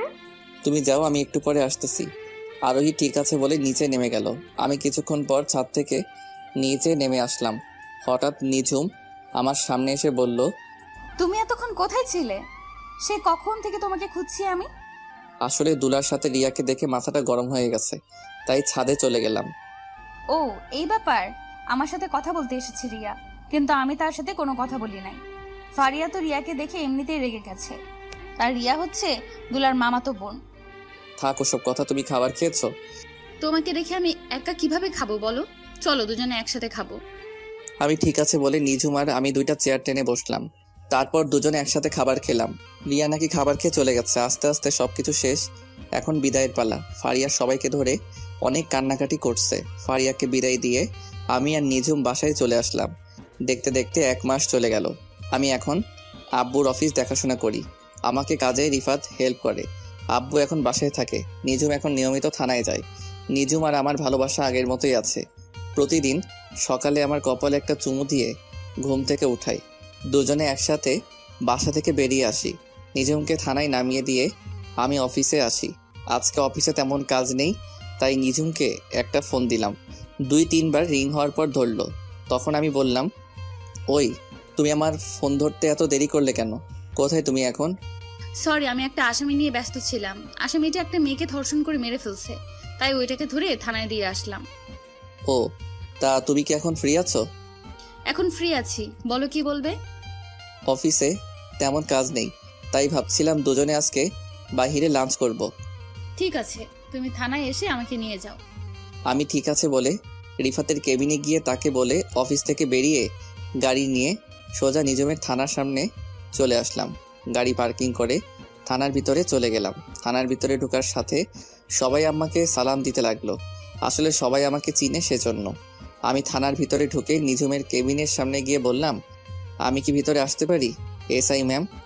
সরি, এসআই ম্যাম এখন বিজি আছে, অনুগ্রহ করে কিছুক্ষণ অপেক্ষা করুন।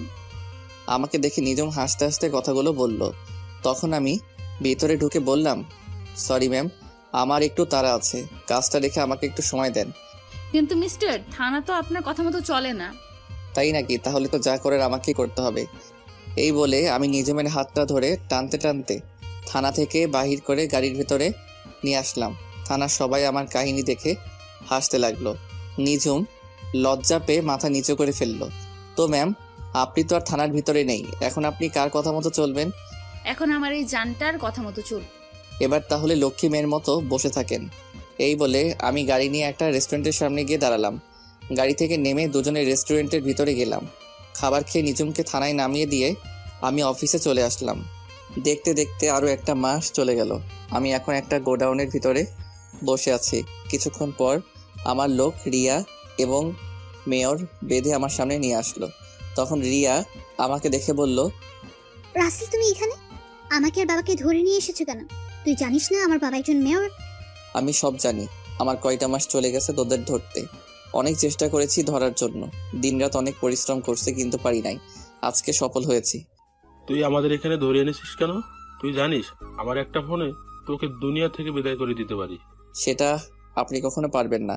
আর আপনি হয়তো এটা জানেন না, আপনি মেয়ের হয়ে যা সম্পদ আছে তার থেকে 3 ডাবল সম্পদ আমাদের আছে, কিন্তু তা নিয়ে আমরা কখনো অহংকার করি না। তাহলে আমাদের এখানে ধরে এনেছিস কেন? কারণ আপনি এবং আপনার মেয়ে অনেক বড় অপরাধ করছেন।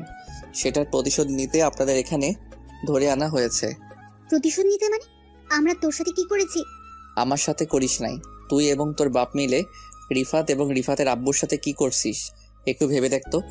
যা করেছি রিফাতের সাথে করেছি, তোর সাথে তো কিছু করিনি। তুই আমাদের ধরে এনেছিস কেন? রিফাতের সাথে করা মানে আমার সাথে করা এক কথা, কারণ রিফাত আমার কলিজার টুকরা বন্ধু। তোরা বাপ মেয়ে মিলে ওদের যে অবস্থা করছিস সেটা এখন আমি তোদের সাথে করব। ওসব কিছু ভুলে যাও, এখন বলো তুমি কত টাকা চাও, আমি তোমাকে তাই দিব। আমার না টাকার লোভ নেই, আমি আপনাদের কাছে অন্য একটা জিনিস চাইব, দিবেন? তুমি কি চাও বলো, তুমি যা চাইবে আমি সেটাই দিব।